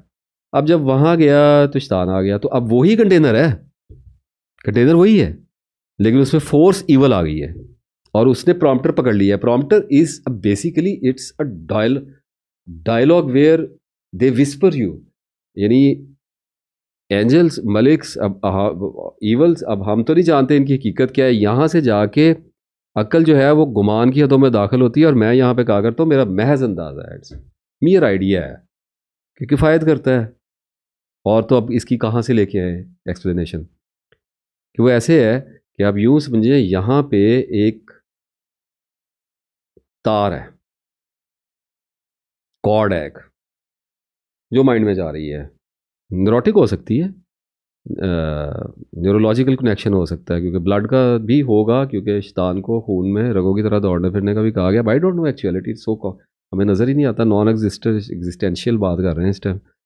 तो अगर उस पर जिक्र चल रहा है तो रहमान उसमें है, और सच्ची बात होगी, दिल की बात होगी, साफ़ बात होगी, मसफ़ा पाकीज़ा ख़यालात का नज़ूल होगा, अच्छे इंसाइट्स आएंगे, इंसान को बचाया जाएगा, प्रोटेक्ट किया जाएगा, उसके दर्जात बढ़ाए जाएंगे, उसका इल्म बढ़ाया जाएगा, उसके नफ्स में तहारत पैदा की जाएगी, लॉर्ड ऑफ फैक्टर्स ऐसे चलता रहेगा, इनकमिंग आउट गोइंग जिक्र के साथ चलती है। अच्छा, अब उसे छोड़ दिया जिक्र, और नमाज से फारिग हो गया, या जो भी जिस भी अपनी ईमान की कैफियत में वहाँ से निकल गया, और कैच कर गया अपनी नफसानी ख्वाहिश को, और चला गया एक ईवल एक्टिविटी में। तो अल्लाह तो गया, अब वहाँ पे आ गया ईवल, अब खाली पड़ा हुआ है, तो शैतान को तो अल्लाह ने इजाज़त दी है कि अगर खाली है तो कर ले, इखलास से खाली है ना, तो कर ले, जोर लगा के देख, वो कहता है अच्छा लगा के देखता हूँ, वो आ जाता है, और वो वहाँ बैठ के उसी कॉर्ड के अंदर मुंह लगा के कहता है औरत को देख, इसको, पैसे को देख, दौलत को देख, माल को देख, वो उसके अंदर से बोलता है, विस्पर करता है, और वो इधर सुनाई देता है। गॉड से, सो सिंपल, वो यहाँ सुनाई देता है, गूंजता है कि भोंपू लगा हुआ है, लाइव लाउड स्पीकर लगा हुआ है। कभी दुआ मांगते हुए देखा नहीं अपनी हालत आप लोगों की क्या होती है? फिर पानी बह रहा होता है, नाक बह रही होती है, इंसान सजदे में पड़ा होता है, नाम याद ना काम याद, ये भी भूल जाता है कि दुआ के लिए आए किस लिए थे। तेरी जनाब में पहुंचे तो सभी एक हुए। क्या हो रहा था उस वक्त? अल्लाह अल्लाह अल्लाह अल्लाह अस्तगफिरुल्लाह अस्तगफिरुल्लाह, या अल्लाह माफ़ कर दे, या अल्लाह अपनी मोहब्बत है। क्या हो रहा था? ये जो लाउडनेस, ये जो अनाउंसमेंट हो रही होती है इतनी लाउड, ये किसकी है? इसका मतलब कनेक्शन बना हुआ है इस वक्त यहाँ पे रहमान है, दिल सच्चा हुआ हुआ है। तो अल्लाह है। क्या ढूंढना है अल्लाह को? लोग कहते हैं अल्लाह की मोहब्बत कैसे पाएं? क्या ढूंढना है? थक गया मैं बोलते बोलते। 5वां घंटा, चौथा घंटा तो हो ही गया अभी। एडिट पे नहीं मुझे पता ये कितना घंटा हो, क्योंकि आप मुझे देख रहे हैं एडिट पे, मैं बैठा देख रहा हूँ अपने आप को लाइव पे। क्योंकि अभी जो पिछली हसद की वीडियो गई थी ना, वो 6 घंटे की, 5 की तो शायद थी, तो काट काट के 2.5 पे लेके आया। अभी भी ये इस वक्त 5वें घंटे पे हूँ। थक जाता है आदमी, लेकिन अल्लाह की बात है, अल्लाह बड़ी ताकत देता है। अल्हम्दुलिल्लाह रब्बिल आलमीन। तो अब ये आया ना शैतान, इससे मुझे लगाया इस तरफ, अब मोमेंटम मेरा तोड़ दिया। तो इधर सुन रहा होता है, जोड़ दिया वापस, इधर सुन रहा होता है। तो इधर से आती है सजेशन, इधर से आती है रिकमेंडेशन, इधर से आता है इनविटेशन, इधर से आता है विस्पर, इधर चलता है मोनोलॉग, प्रॉम्प्टर, डायलॉग चलता है। यहीं से इंसान अपने आप से बातें करता है। लड़की का ख्याल लो, लड़की के बारे में सोचोगे। रहमान का ख्याल लेके आओ, रहमान के बारे में सोचोगे। तो उठा लो साथ में तस्बीह, तो उस ख्याल को ताकत दे दो, उसको अलाइव कर दो, बंद कर दो, नीचे चूल्हा लगा दिया जिक्र का, चल पड़ा। वो तस्बीह छोड़ो, लगाओ रील टिकटॉक की, गया इधर को ख्याल, वो आगे बैठ गया, तो ऐसे शिफ्ट हो रहा है। तो हर से धड़क रहा है धड़क रहा है धड़क रहा है, शिफ्ट हो रहा है। इतना सिंपल सा तो करके बता दिया, क्या सुनना है और कितना का सुनना है, कितना। अच्छा, ये जो प्रॉम्प्टर होता है, ये इसको कहते हैं कि ये हर इंसान का एक खुदा होता है। ये उसके अंदर बोल रहा होता है। वो जो बुल्ले शाह ने कहा था ना, बुल्ले शाह जुदा नहीं रब तेथों, आपे आवाज़ मारे आपे बोलदा है। तो ये थोड़ी सी, मैं इस पर कुछ बात करूँ लोग नाराज़ हो जाएंगे, मिस्टिकल एक्सप्लेनेशन नहीं है। ये वो खुदा नहीं है जिसकी बुल्ले शाह को गलतफहमी लग गई है। ये वो खुदा है जो हर हर का है, यानी ये इंडिविजुअल का रब है। काफर के अपने फेथ के, उसका फेथ क्या होना है, उसके उसके अंदर शैतान चल रहा है 24 घंटे, उसे उसका खुदा तो शैतान बना हुआ है, अल्लाह बचाए। और जो है क्रिश्चियन है, वो जीसस से बातें कर रहा है, तो उसका खुदा जीसस हो गया हुआ है, वो हर टाइम उससे बातें कर रहा है। इसी तरह हिंदू का राम हो गया, भगवान हो गया, कृष्णा हो गया, ये हो गया, शिव हो गया।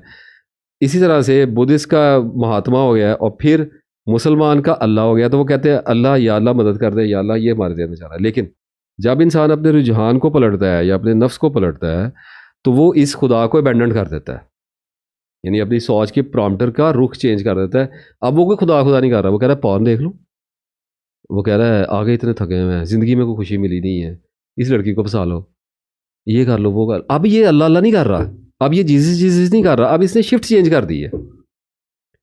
तो दैट इज़ वाई आई से कि बुल्ले शाह को गलत फहमी लगी। गया बड़ी दूर तक, बहुत अंदर तक गया। मैं अपने आप को यहाँ बैठ के, कोई बुल्ले शाह से मेरा कोई कंपैरिजन नहीं, भाई कंपैरिजन पे पूरी बात आपसे करके हटाऊँ। I am not comparing here, I am say it's a matter of fact कि he has got a misunderstanding about that. तो पहुंचा तो सही, लेकिन चलें छोड़ें। अच्छा, तो अब हुआ क्या कि अबैंडन कर गया और ईवल टॉक करने लग गया, और ईवल टॉक करेगा, सेक्स के सीन दिखाएगा, पैसे के सीन दिखाएगा, औलाद को स्कूलों में दाखिल कराएगा। क्या कहा था उसने, बुल्ले शाह ने, दिल कढ़ावे कुड़ियां मुंडे सजदे करे मसीती, और दुनियादारा रब दे नाल भी 420 की थी। ये 420 होती हुई दिखा रहा हूँ, लेकिन वो पहले वाली जो स्टेटमेंट है वो एक डिफरेंट चीज़ है। यहाँ चीज़, ये स्टेटमेंट इस एक्यूरेट स्टेटमेंट है कि फ्रॉड कर रहा है। अपना जब टाइम आया, जब अपने लालच की, अपने सेल्फ के स्ट्रक्चर के फॉलो करने की बात आई है, तो शैतान का इनविटेशन कैच कर लिया, उसके साथ लग के पार्टनरशिप में चला गया है, और बीवी बच्चों में, माल दौलत में खुश हो रहा है, और उसके ख्यालात को बढ़ा रहा है। अब यहाँ पे रहमान नहीं है कहीं पे भाई, अब कुछ नहीं है, अब मुसलमान नहीं है, अब उसको कुछ और है। अब उसको एक बंदा है, उसके अंदर शैतान ने उसको पकड़ा हुआ है, उसको लगा हुआ है रगड़ने के लिए, उसकी एनर्जी पस्त कर रहा है, उसको थका रहा है, शाम को फेंक देगा उसको बिस्तरे के ऊपर, लुटा देगा उसको। मुंह फेर के लेटता है ना इंसान अपने बीवी बच्चों से, पहचानता नहीं है। जब आप रात को सोने लगे लेटते हैं, जब आंखें बंद करके लेटते हैं, अपने बच्चे को पहचानते हैं? क्या कहते हैं, सोने दो। क्यों? नफरत हो गई है, एग्जॉस्ट हो गया है। इसलिए तो कहा है नींद मौत की बहन क्यों है, इसलिए तो है। बेजार हो आदमी, कहता है नहीं मुझे दुनिया में कुछ नहीं चाहिए, I just want to go to sleep, मुझे रीस्टोर करना है अपनी एनर्जी को। तो खिलाई किसको है सारा दिन? किसके पीछे, किसकी बलि चढ़ाई है, किस भगवान के आगे दान की है भाई, उसको किसने देखना है? ये रोज रोज के कॉन्टिन्यूम में ये जो चक्कर चला रहे हो, इसको देखना किसने है? सुबह उठ के कुछ भी चेंज नहीं होना, वही चक्कर दोबारा किसी और शेप शिफ्टर में उसने दोबारा आपके पीछे लग जाना है। जोंक लगी हुई है, वो सुबह फिर आ जाएगा, कहीं एक फैक्टर स्टिमुलस पकड़ेगा, आपको लगा देगा उस चक्कर के अंदर। तो इसलिए वो जो प्रॉम्प्टर है,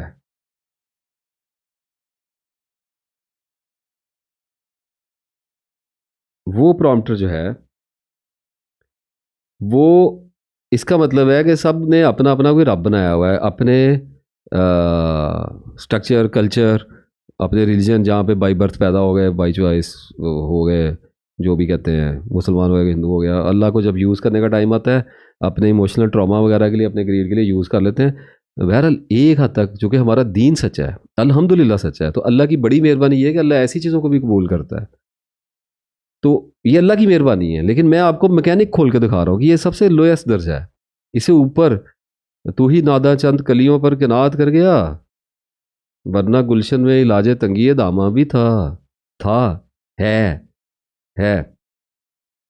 तो वही दिखाने लगा हूँ आपको।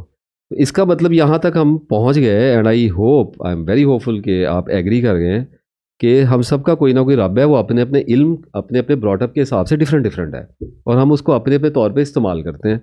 जब हम नेक होने की कोशिश करते हैं तो हम उसको अल्लाह, रब, भगवान, जीसस कहना शुरू कर देते हैं, और जब हम ईवल होने की कोशिश करते हैं तो हम उसके नाम हटा देते हैं, और उसको हम अपनी पार्टनरशिप में लेके तू तू ऐसे कर, तूने ऐसे क्यों किया। तो अल्लाह ताला ने इसी के बारे में कहा है, कसम है मलामत करने वाले की, जब मलामत करने लगता है तो लवामा, तो स्टेट चेंज हो जाती है इस कंटेनर की।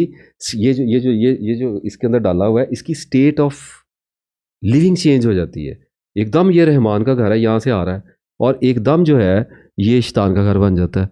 और फिर उसके बाद जब ये शैतान चला जाता है तो रहमान तो अब आएगा नहीं, तो प्लीत हो गया सारा ही एक बंदे ने ज़िना कर लिया, तो क्यों आए रहमान वहाँ पे? उसे बेड़ा गर्क कर लिया अपना, तौबा करेगा ना, मुझे पता है तौबा इसलिए करेगा कि मलामत करने वाला सेंटर में बैठा, वो कहेगा ये क्या किया।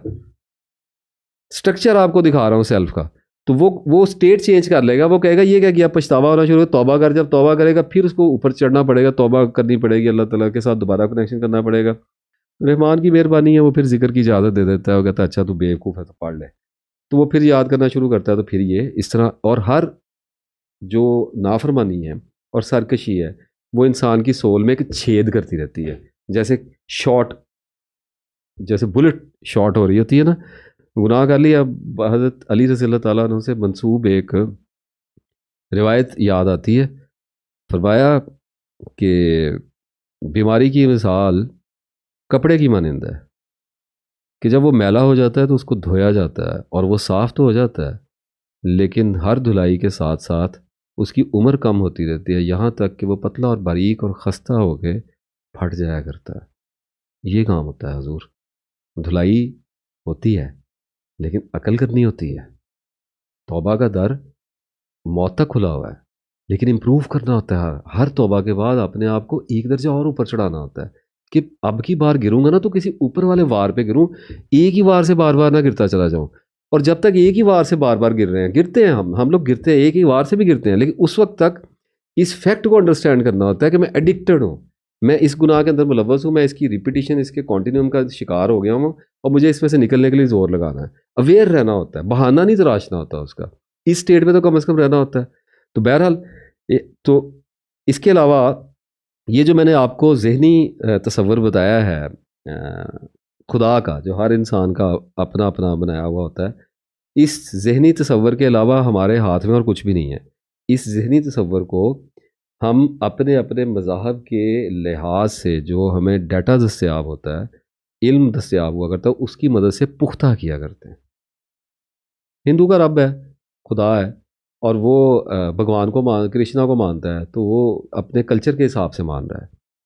एक मुसलमान है, वो गांव में पैदा हुआ है, उसको कहा गया तेरा पीर रब नालों वध नौज़ बिल्ला, पता नहीं क्या क्या कहा जाता है, पता ही है आपको सारा कुछ, वो उसको मान रहा है। उसकी मनते मान रहा है। अब मैं तसव्वुर शेख वगैरह पे क्या आगे जाऊँ, मेरी तो गैरत जाग जाती है, चुप कर जाता हूँ। इस दुनिया में क्या कुछ भी नहीं कह सकते। ये कैसा दस्तूर ज़ुबानबंदी है यार, अब तेरी महफिल में यहाँ तो बात करने को तरसती है ज़ुबान मेरी। हाँ देख लें, इतनी चलती है उसके बावजूद तरसती है। तरसना इसका क्या होगा अगर उसका चलना ये है तो। अल्हम्दुलिल्लाह रब्बिल आलमीन, अस्तगफिरुल्लाह, इन्नल्लाह मस्साबिरीन। अच्छा, तो अपने अपने मज़हब की वजह से उसको पुख्ता कर लिया करते हैं। अब इस मुकाम पर मेरी तो अब ज़ुबान यहाँ पे हो जाती है बंद। अब आगे चलते हैं हम कुरान पाक में, क्योंकि अल्लाह ही फैसला करेगा इस बात का, और देखते हैं अल्लाह ताला इस मामले पे क्या फरमाता है। सूरह अल नाम की 101 से 103 आयत जो हैं वो आप पे पढ़ता हूँ, उसको देखें ज़रा। आसमानों और ज़मीन को असर नौ पैदा करने वाला है, उसका बेटा क्यों कर हो सकता है, हालांकि उसकी कोई बीवी नहीं है। उसने हर शय को बनाया है, वो हर शय का जानने वाला है। पहले भी एक वीडियो में मैंने ये एक्सप्लेन किया, इस दफ़ा ज़रा इसको सख्त एक्सप्लेन कर रहा हूँ, डिटेल्ड एक्सप्लेन कर रहा हूँ कि हालांकि उसकी कोई बीवी नहीं है और उसने हर शय को बनाया है। दैट इज़ वाई, हर शय को बनाया है इसलिए वो हर शय के बारे में नॉलेज रखता है, क्योंकि क्रिएटर है। और यही अल्लाह, ये जो कुरान में तारुफ करवा रहा है, यही अल्लाह तुम्हारा रब है। देखिए दो चीज़ें कह गया, अल्लाह भी कह गया और रब भी कह गया। और उसके सिवा कोई माबूद नहीं है, किसी की इबादत नहीं कर सकते। यही अल्लाह तुम्हारे रब है। यानी प्लीज़, अगर इसमें कोई आपको होता लग रहा है ना, या आप हेलुसिनेट कर रहे हैं, तो इसको थोड़ा एक दफ़ा रिवाइंड करके आए शुरू से, जो मैंने अभी तसव्वुर खुदा वाला शुरू किया हुआ आपके सामने। अच्छा, हर शय का पैदा करने वाला है, बस उसी की इबादत करो। और वो हर शय का कारसाज है, उसे आंखें नहीं देख सकती और वो आंखों को देख सकता है, और वो नहायत बारीक बीन और ख़बरदार है। अब यहाँ अल्लाह ने इंसान के जहन में जो रब है, जो खुदा का कॉन्सेप्ट है, उसके जो तसव्वुर है उसको अलाइन किया है। उसकी आप यूँ समझें कि उसको, उसके तसव्वुर को अपने तसव्वुर के साथ एग्जैक्ट अलाइनमेंट आपको दिखाई है। यानी वो अल्लाह जो कुरान में अपना तारुफ करवा रहा है, वो अल्लाह हम सब का असल रब है। सूरह अराफ की 54 आयत है, देखें ज़रा। बेशक तुम्हारा रब वही अल्लाह है जिसने आसमानों और ज़मीन को 6 दिनों में पैदा किया, जो कि आमतौर पर 6 लाख साल थे। और फिर वो अर्श पर मुतमक्किन हुआ। वो दिन को रात की चादर उड़ाता है, सुभान रब्बिल आला। दिन उसके पीछे लगा आता है दौड़ता हुआ। और उसने पैदा किए सूरज और चांद और सितारे, सब ताबेदार हैं उसके हुक्म के। याद रखो, उसी का काम है पैदा करना और हुक्म करना।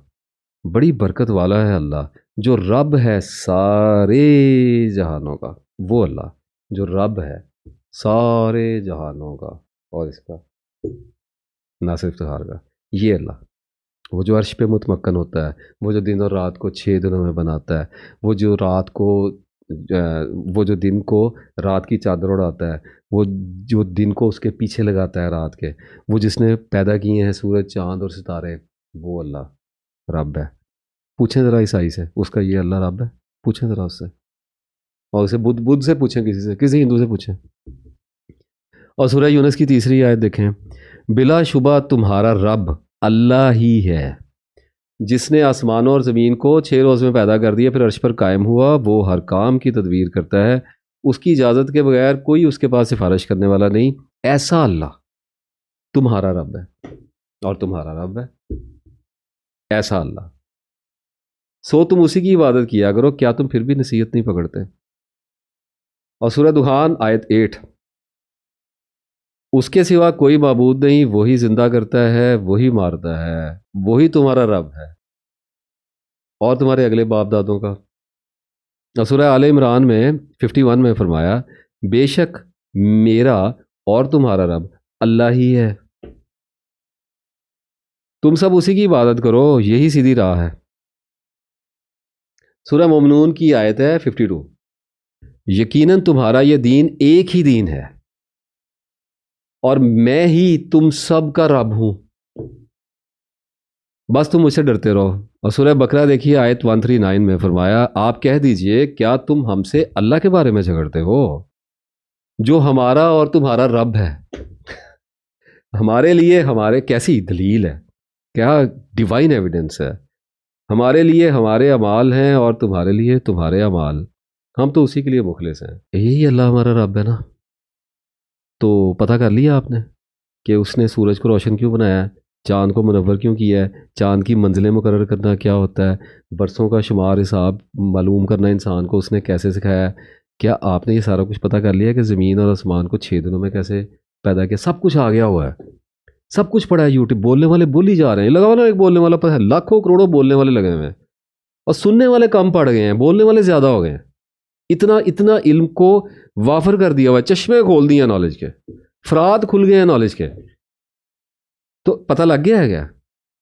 पता लग गया माओ के पेटों में बच्चों को कैसे पैदा करता है? देख लिया सारा कुछ?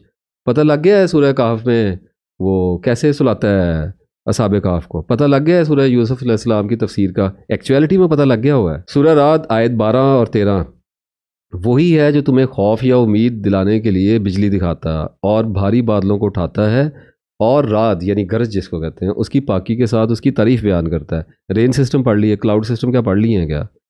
क्या थंडरस्टॉर्म्स पढ़ ली हैं, स्टडी कर ली है कैसे होते हैं, किस तरह से ये चलते हैं, क्या होता है? और सब फरिश्ते उसके डर से और बिजलियां भेजता है और फिर उन्हें जिस पर चाहता है गिरा देता है। बिजलियों का सिस्टम तो कभी पढ़ के देखें कि ये गिरती कैसे हैं, बनती कैसे हैं, चलती कैसे हैं। और ये तो अल्लाह के बारे में झगड़ते हैं, हालांकि वो बड़ी कुव्वत वाला है। कहाँ तक सुनोगे, कहाँ तक सुनाऊं? सूरह यूनुस 32। सो ये है अल्लाह तुम्हारा हकीकी रब, योर एक्चुअल गॉड। फिर हक के बाद और क्या रह गया सिवाय गुमराही के? अब फिर कहाँ फिरे जाते हो? जब अल्लाह ने ये सारा कुछ बता दिया है तो फिर कह नहीं दिया सूरह तौबा में 24 में, कह दीजिए कि अगर तुम्हारे बाप और तुम्हारे लड़के और तुम्हारे भाई और तुम्हारी बीवियां और तुम्हारे कुनबे और तुम्हारे कमाए हुए माल, वो तिजारत जिसकी कमी से तुम डरते हो और वो हवेलियां जिनको तुम पसंद करते हो, अगर ये तुम्हें अल्लाह से, उसके रसूल सल्लल्लाहु अलैहि वसल्लम से, उसकी राह में जहाद से भी ज़्यादा अजीज़ हैं, ज़्यादा कहा है, इतदाल की बात नहीं की, ज़्यादा अजीज़ हैं, तो तुम इंतज़ार करो कि अल्लाह ताला अपना अजाब ले आए। अल्लाह ताला फासिकों को हिदायत नहीं देता। अल्लाह ताला हमें माफ़ करे। हम सारे ऐसे ही हैं। अब इसका मतलब ये नहीं है कि अल्लाह ताला हमें डरा रहा है। ये एक एजुकेशन है, ये एक डिवाइन एजुकेशन है। पनिशमेंट एंड रिवार्ड के सिस्टम के थ्रू हमारे माइंड की रीप्रोग्रामिंग की जा रही है। हमें बताया जा रहा है कि इनको लिमिट्स में लेके आओ, एक ग्रेस के साथ बरूए कार आओ ज़िंदगी में। अपने डिवाइन फ़िलॉसफ़ी के कॉन्सेप्ट पे काम करना शुरू करो। You need to find your God for God sake. और फिर हजूर सल्लल्लाहु अलैहि वसल्लम ने इसको वैलिडेट कर दिया सही बुखारी 15 में कि तुम में से कोई शख्स उस वक्त तक मोमिन नहीं हो सकता जब तक मैं उसके नज़दीक उसके वालिद और उसकी औलाद से भी ज़्यादा महबूब ना हो जाऊँ। मुस्लिम में तो अहलो याल का और माल और तमाम लोगों से भी ज़्यादा महबूब ना हो जाऊँ लिखा हुआ है। हज़रत उमर रज़ियल्लाहु अन्हु के बारे में भी एक हदीस मुझे याद आती है, उसका नंबर तो नहीं है इस वक्त। जब आप हज़रत उमर रज़ियल्लाहु अन्हु ने फरमाया था कि या रसूलल्लाह सल्लल्लाहु अलैहि वसल्लम आप मुझे अपने नफ्स के सिवा हर चीज़ से ज़्यादा महबूब है, तो आपसे फरमाया कि नहीं नहीं उमर, जब तक कि मैं तुम्हें अपने नफ्स से भी ज़्यादा यानी जान से भी ज़्यादा अजीज़ ना हो जाऊँ। तो आप हज़रत उमर रज़ियल्लाहु अन्हु ने फरमाया कि या रसूल सल्लल्लाहु अलैहि वसल्लम आपसे आप मुझे अपनी नफ्स से भी ज़्यादा अजीज़ हैं। तो इस अल्लाह के बारे में जिसके बारे में हम अभी बात कर रहे हैं, जो अपने बारे में बात कर रहा है, आप क्या जानते हैं? मैं क्या जानता हूँ? क्वेश्चन सिर्फ आपके लिए नहीं है, मेरे लिए भी है। कितना जानते हैं? तो पता क्या है, इस जान पहचान को बढ़ाएं जितना बढ़ा सकते हैं। अल्लाह के बारे में अपने इल्म को एक्सपैंड करना शुरू करें। लग जाएगा ज़हन इसके पीछे। I am giving you my words. एक दफ़ा इसका मज़ा चख लिया ना माइंड ने, लग जाएगा इसके पीछे और फिर आया करेगी टेंडेंसी में, कभी उलट गया थोड़ा सा फिर वापस भागेगा इसका। देख लिया ना, चख लिया एक दफ़ा, तो ऐसे होती है अल्लाह से मोहब्बत। और साथ में फिर तस्बीहां और नमाजें और कुरान पर, कुरान तो की है, वो तो सोर्स ऑफ नॉलेज है, उसके बगैर तो बात नहीं बनती। अल्लाह से दोस्ती और जो मोहब्बत के ताल्लुक़ वाली ज़िंदगी जब शुरू हो जाती है ना, तो एक गलतफ़हमी में लोग बहुत परेशान होते हैं, बड़े रंज उठाते हैं। आज मैं उसका अज़ाला करता हूँ, बहुत दिलों के कांटे निकालूंगा इंशाअल्लाह अल्लाह के फ़ज़ल से। ये जो अल्लाह से दोस्ती और मोहब्बत वाली ज़िंदगी होती है ना, ये एक जैसी ज़िंदगी नहीं चलती हमेशा। ये गलतफ़हमी अपने दिल से दूर कर लें। ये नॉन लीनियर होती है, बिल्कुल किसी भी और ज़िंदगी की तरह, दौलत की ज़िंदगी की तरह, औरत की मोहब्बत की ज़िंदगी की तरह। इसका नशा बड़ा और है, मुझे पता है, लेकिन चूंकि दुनियादारों के सामने गुजरनी है और इंसान को सिखाना भी है, इसलिए ये भी नॉन लीनियर ही चलती है। इसमें उतार चढ़ाव आ जाते हैं, बहुत ज़्यादा आ जाते हैं। जैसे कई साल हो सकता है आपके ऐसे गुजरें जब इल्म बेपनाह दस्तयाब हो रहा हो, कैफियत का नुज़ूल हो, दुआएं आपकी कबूल हो रही हों और इत्मीनान पा रहे हों आप, किस्सा मुख्तसर, और फिर अचानक रुझान बदलता है। कोई एक वाक़या, कोई एक हादसा इंसान की ज़िंदगी में ऐसा दरपेश आ जाया करता है। आसान कर देता हूँ, कोई कारोबार की लत लग जाती है, कोई अपॉर्चुनिटी पैदा हो जाती है, कोई कोई करीबी रिश्तेदार, कोई बहुत मोहब्बत वाला इस दुनिया से चला जाता है। कुछ पुराने गुनाह घेर लेते हैं आदमी को, पुरानी आदतें घेर लेती हैं, और बाज़ औक़ात असाबी तौर पे इंसान थक जाया करता है। बड़ा मुश्किल सफ़र है। ज़िंदगी का कोई भी सफ़र जो है ना, वो आसान नहीं है। ये अल्लाह की दोस्ती है, तो ये तो ये तो हकीकी ज़िंदगी है। लेकिन और किसी ज़िंदगी को पकड़ लें, उसमें आसानियाँ रखी हैं क्या? एथलीट की ज़िंदगी ले लें, बॉक्सर की ज़िंदगी ले लें, नशेबाज़ की ज़िंदगी ले लें, बिज़नेस वाले की ले लें, किसी भी अपनी ज़िंदगी ले लें, आसान है क्या? इसकी ज़िंदगी आसान है क्या? तो किसी की भी नहीं है। तो इसमें उतार-चढ़ाव आते हैं, अप डाउन आते हैं। तो कभी बहुत ठीक चलेगा, सब कुछ सालों चलता रहेगा, इत्मीनान पा जाएँगे आप, सेटल हो जाएँगे उसमें, रूटीन्स में आ जाएँगे। और फिर चूँकि शैतान बैठा है ताक में, वो तो नहीं छोड़ेगा। ऐसे बंदे का तो दुश्मन है, बाकियों के साथ उसे क्या है, वो तो ऑटोमेटिक पे लगे हुए हैं, नफ्स के हवाले हुए हैं। बड़े शैतान आते हैं ऐसे बंदे के पीछे, बड़े-बड़े दर्जों वाले, बड़े-बड़े इफ़रीत, बहेमत, और इंसानों के रूप में भी आते हैं। तो वो आते हैं और उल्टा देते हैं उसको, और कभी शैतान अंदर से आता है और ख़्याल ऐसे लेके आता है कि उलट जाता है आदमी, और कैफ़ियत से अलग हो जाती है और ज़हन बदल जाता है किसी और तरफ। मेंटेन रखना बहुत मुश्किल है जी, बहुत मुश्किल है। एक उम्र लगती है सीखने में, एक उम्र लग जाती है, क्योंकि इसके बाद पीछे रह क्या गया? अपने जो की पहचान होगी, ये नहीं कि काम ख़त्म हो गया, बढ़ती रहती है, लेकिन बेसिक से तो निकल गया ना। जैसे सॉरी जैसे पैसे कमाने की बात ले लें, तो जैसे लेबर में मज़दूर बंदा फँसा हुआ है, तो वो तो तकलीफ़ में फँसा हुआ है, लेकिन अगर वो जॉब पे आ जाए 40-50 हज़ार की, तो फँसा फिर भी रहेगा। लेकिन अगर वो 5-6 लाख की, पाकिस्तान में आजकल गए हैं, 5-6 लाख, 3 लाख, 4 लाख पे चला गया, तो वो बेसिक चक्कर में से निकल गया। अब आगे फिर जितना मर्ज़ी कमाता चला जाए, मैं कहता हूँ फ़र्क ही नहीं पड़ता। गाड़ी लेनी तो पहले ही मुश्किल है ना, एक गाड़ी ले ली है, कोई छोटी गाड़ी ले ली, उसके बाद आगे बीएमडब्ल्यू ले ले, टेस्ला ले ले, कुछ भी लेता रहे, क्या फ़र्क पड़ता है? ट्रक ले ले, जो आजकल साइबर ट्रक लेके बैठ जाए, क्या करेगा? तो एंड है ना, मतलब एक्सट्रीम पे गुब्बारा फूलते-फूलते एक लिमिट पे जाके आके ऐसे लग जाता है जैसे रुका हुआ है, लेकिन उसमें हवा भर रही है, फट जाएगा किसी दिन, अब एक्सप्लोड हो जाएगा। इसी तरह से अल्लाह ताला की दोस्ती का भी यही मामला है कि एक बेसिक कॉन्सेप्ट क्लियर हो जाता है, एक नॉट खुल जाती है, परसेप्शन डेवलप हो जाती है, थीसिस कंप्लीट हो जाता है। उसके बाद तालिब इल्म रह जाता है निरा तालिब इल्म, उसने आगे तो बढ़ते ही रहना, एक्सपेंशन उसकी ज़ात में होती जानी है, ग्रेस तो उतरती रहनी है, लेकिन अल्लाह ने तो सिखाते रहना ना। तो होगा क्या कि रुझान बदल जाएगा, क्योंकि कॉन्सेप्ट चेंज हो गया, लग गया नमाज़ों पे, लग गया तस्बीहात पे, लग गया थोड़ी ज़िंदगी थोड़ी बहुत अपनी जोगी ठीक कर ली, तो फिर मेंटेनेंस पे लगेगा, और मेंटेनेंस है बोरिंग, इसमें हॉल है बड़ा। अब कुछ भी नहीं करने वाला, बस एक एक स्टैंडर्ड ऑफ लाइफ को मेंटेन करना है। स्टफ हम सारे इसी चीज़ में से गुजरते हैं। पैसा कमा लिया तो अब बस कमाते ही रहना है, बच्चे हो गए हैं तो इनको पालते ही रहना है, शादी हो गई है तो निभाते ही रहना है, पैदा हो गए हैं तो जीते ही रहना है, तो एक्सप्लोड होने तक फिर चलते ही रहना है, मेंटेन ही करते रहना है उसको। तो ये जो मेंटेनेंस का खेल है ना जी, इसमें जो स्पिरिचुअल लोग होते हैं उनको गलतफहमियाँ हो जाती हैं।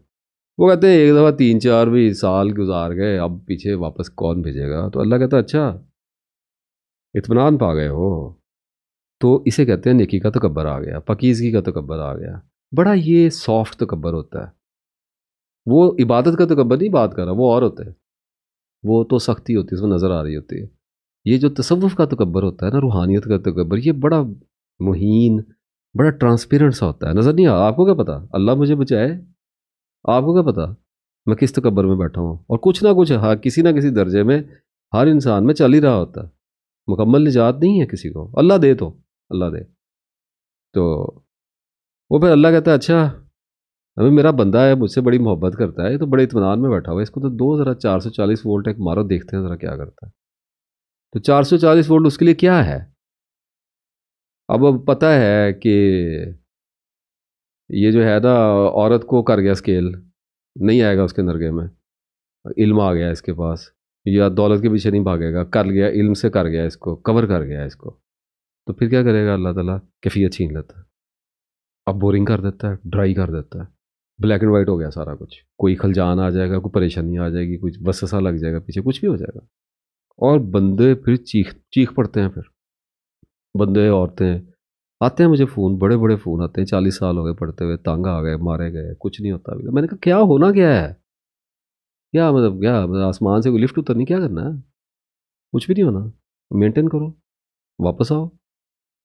तो उसमें अब दिल तो ऐसे ड्राई हो गया, बंदा चेक किया जा रहा है। तो फिर ऐसे जीना पड़ता है, सब्र करना पड़ता है इसमें, और देखना पड़ता है, गौर करना पड़ता है, लिखना भी पड़ जाता है, बात का अपने एनालिसिस करने पड़ जाते हैं कि क्या हो रहा है, क्यों हो रहा है। तंगी आ जाती है, कभी आदमी इग्नोरेंस में चला जाता है, आदमी कहता है चलते हैं 2-4 महीने बाद वापस चलते हैं, ये काम कर लें, गाड़ी ले लें, पहले पहले ये काम कर लें। तो हर डिज़ायर बैकबाइट करती है, वो आपका एक सर्टेन अमाउंट ऑफ टाइम जो है वो खाने के लिए आती है। मैंने कैमरा लेना है, मैं चला गया लाहौर, तो उससे पहले मॉडल सर्च करता फिरूंगा, रिव्यू देखता फिरूंगा, कहाँ से ख़रीदना है, क्या करना है, सफ़र करना है, ये वो 10-12 दिन गए। फिर लेके आऊँगा, फिर इसको सीखेंगे बैठ के, उसके फंक्शन देखेंगे, फिर उसका रिजल्ट देखने लग जाएंगे। इस सारे चक्कर में इत्मीनान गारत हो गया। तो ये नहीं चला है। ऐसे नहीं हो सकता कि हम मस्त कर दिए जाएँ, कि ज़िंदगी की ज़रूरियात हैं, तो इसमें एक बड़ा ही लतीफ़ बैलेंस होता है, जिसको फाइंड करते-करते उम्र गुज़रती है फिर। कभी वो हो जाता है, कभी खो जाता है, कभी पूरा लग जाता है, बिल्कुल अलाइन हो जाता है, और एकदम भूल जाता है, और मैनूवर करना भूल जाता है। बंदा कहता है ये क्या हो गया? तो फिर गिर जाता है, और फिर गिर के थक जाता है, मायूस हो जाता है, तो फिर उसमें कई साल चलता रहता है। मैं बार-बार अर्ज़ कर चुका, बंदे जो होते हैं ना, ज़िद्दी होते हैं, अड़ जाते हैं। मायूसी पे अड़ने पे आते हैं, मायूसी भी अड़े रहते हैं 20-20 साल, 25-25 साल, 30-30 साल। अगर जोश में आने पे आते हैं 30-30 साल, चिल्ले ही खींचते रहते हैं, तसव्वुफ़ में ही हैरान कर दिया करते हैं फ़रिश्तों को। तो ऐसे बंदों को दौरे पड़ते हैं। तो ऐसे नॉन लीनियर चलता है। तो नॉन लीनियर को एक्सेप्ट करना सीखें, लेकिन नॉन लीनियर में स्ट्रगल नहीं छोड़नी होती, मायूस नहीं होना होता, हिम्मत नहीं छोड़नी होती। यही ऐन ज़िंदगी है। दे के आज़माएगा, लेके आज़माएगा, उसने टेस्ट करना ही करना है। इसलिए टेस्ट करना है क्योंकि आपसे मोहब्बत करता है। एक आदमी ने 10 दिन तस्बीह की, अल्लाह ने उसको इत्मीनान दे दिया, डिप्रेशन उसका चला गया। अब क्या है, पीछे क्या है? तो सारी ज़िंदगी तस्बीह करता रहेगा क्या? आगे वो काम नहीं करना? डिप्रेशन तो एक ख़ास हद तक का ज़रूरी है उसके लिए। तो किसी बच्चे का मामला पड़ जाए, कुछ कोई हॉल आ जाएगा, कुछ भी गिल्ट पड़ जाएगा, कोई चीज़ आ जाएगी, कोई क्राइम हो जाएगा। अच्छे भले भले आदमी होते हैं, कुछ ना कुछ काम उनसे ऐसा कांड हो जाता है कि वो परेशान हो जाते हैं। तो उसमें फिर खलजान में गुम, वहाँ से जब फिर निकल के आते हैं ना, निकल के क्या आता है, जब निकाले जाते हैं मछली के पेटों में से, तो पहले से ज़्यादा 1000% मैच्योरिटी के साथ ब्रूएकार आते हैं, अकल ठिकाने पे आ गई होता है। अच्छा ऐसे होता है। तो ये जो सालों के लुत्फ़ और सालों के कर्ब हैं, इनसे मुतासिर होने की ज़रूरत नहीं है, चलते रहना होता है। तस्बीह कर रहे थे, डिप्रेशन ख़त्म हो गया, शुक्र अल्हम्दुलिल्लाह। तस्बीह जारी है, कुछ साल गुज़रे, डिप्रेशन दोबारा आ गया। इन्ना लिल्लाहि व इन्ना इलैहि राजिऊन। यही अल्लाह ने निशानी बताई है कि सब्र करते हैं, स्टेबल रहने की कोशिश करते हैं। पर जो है, सो है, सो है, क्या कर सकते हैं। इस तरह से एक ख़ास तरह की फ़रासत इंसान को अता होती है, जो उसकी फ़ाइनल डेस्टिनेशन तक उसके साथ जाती है।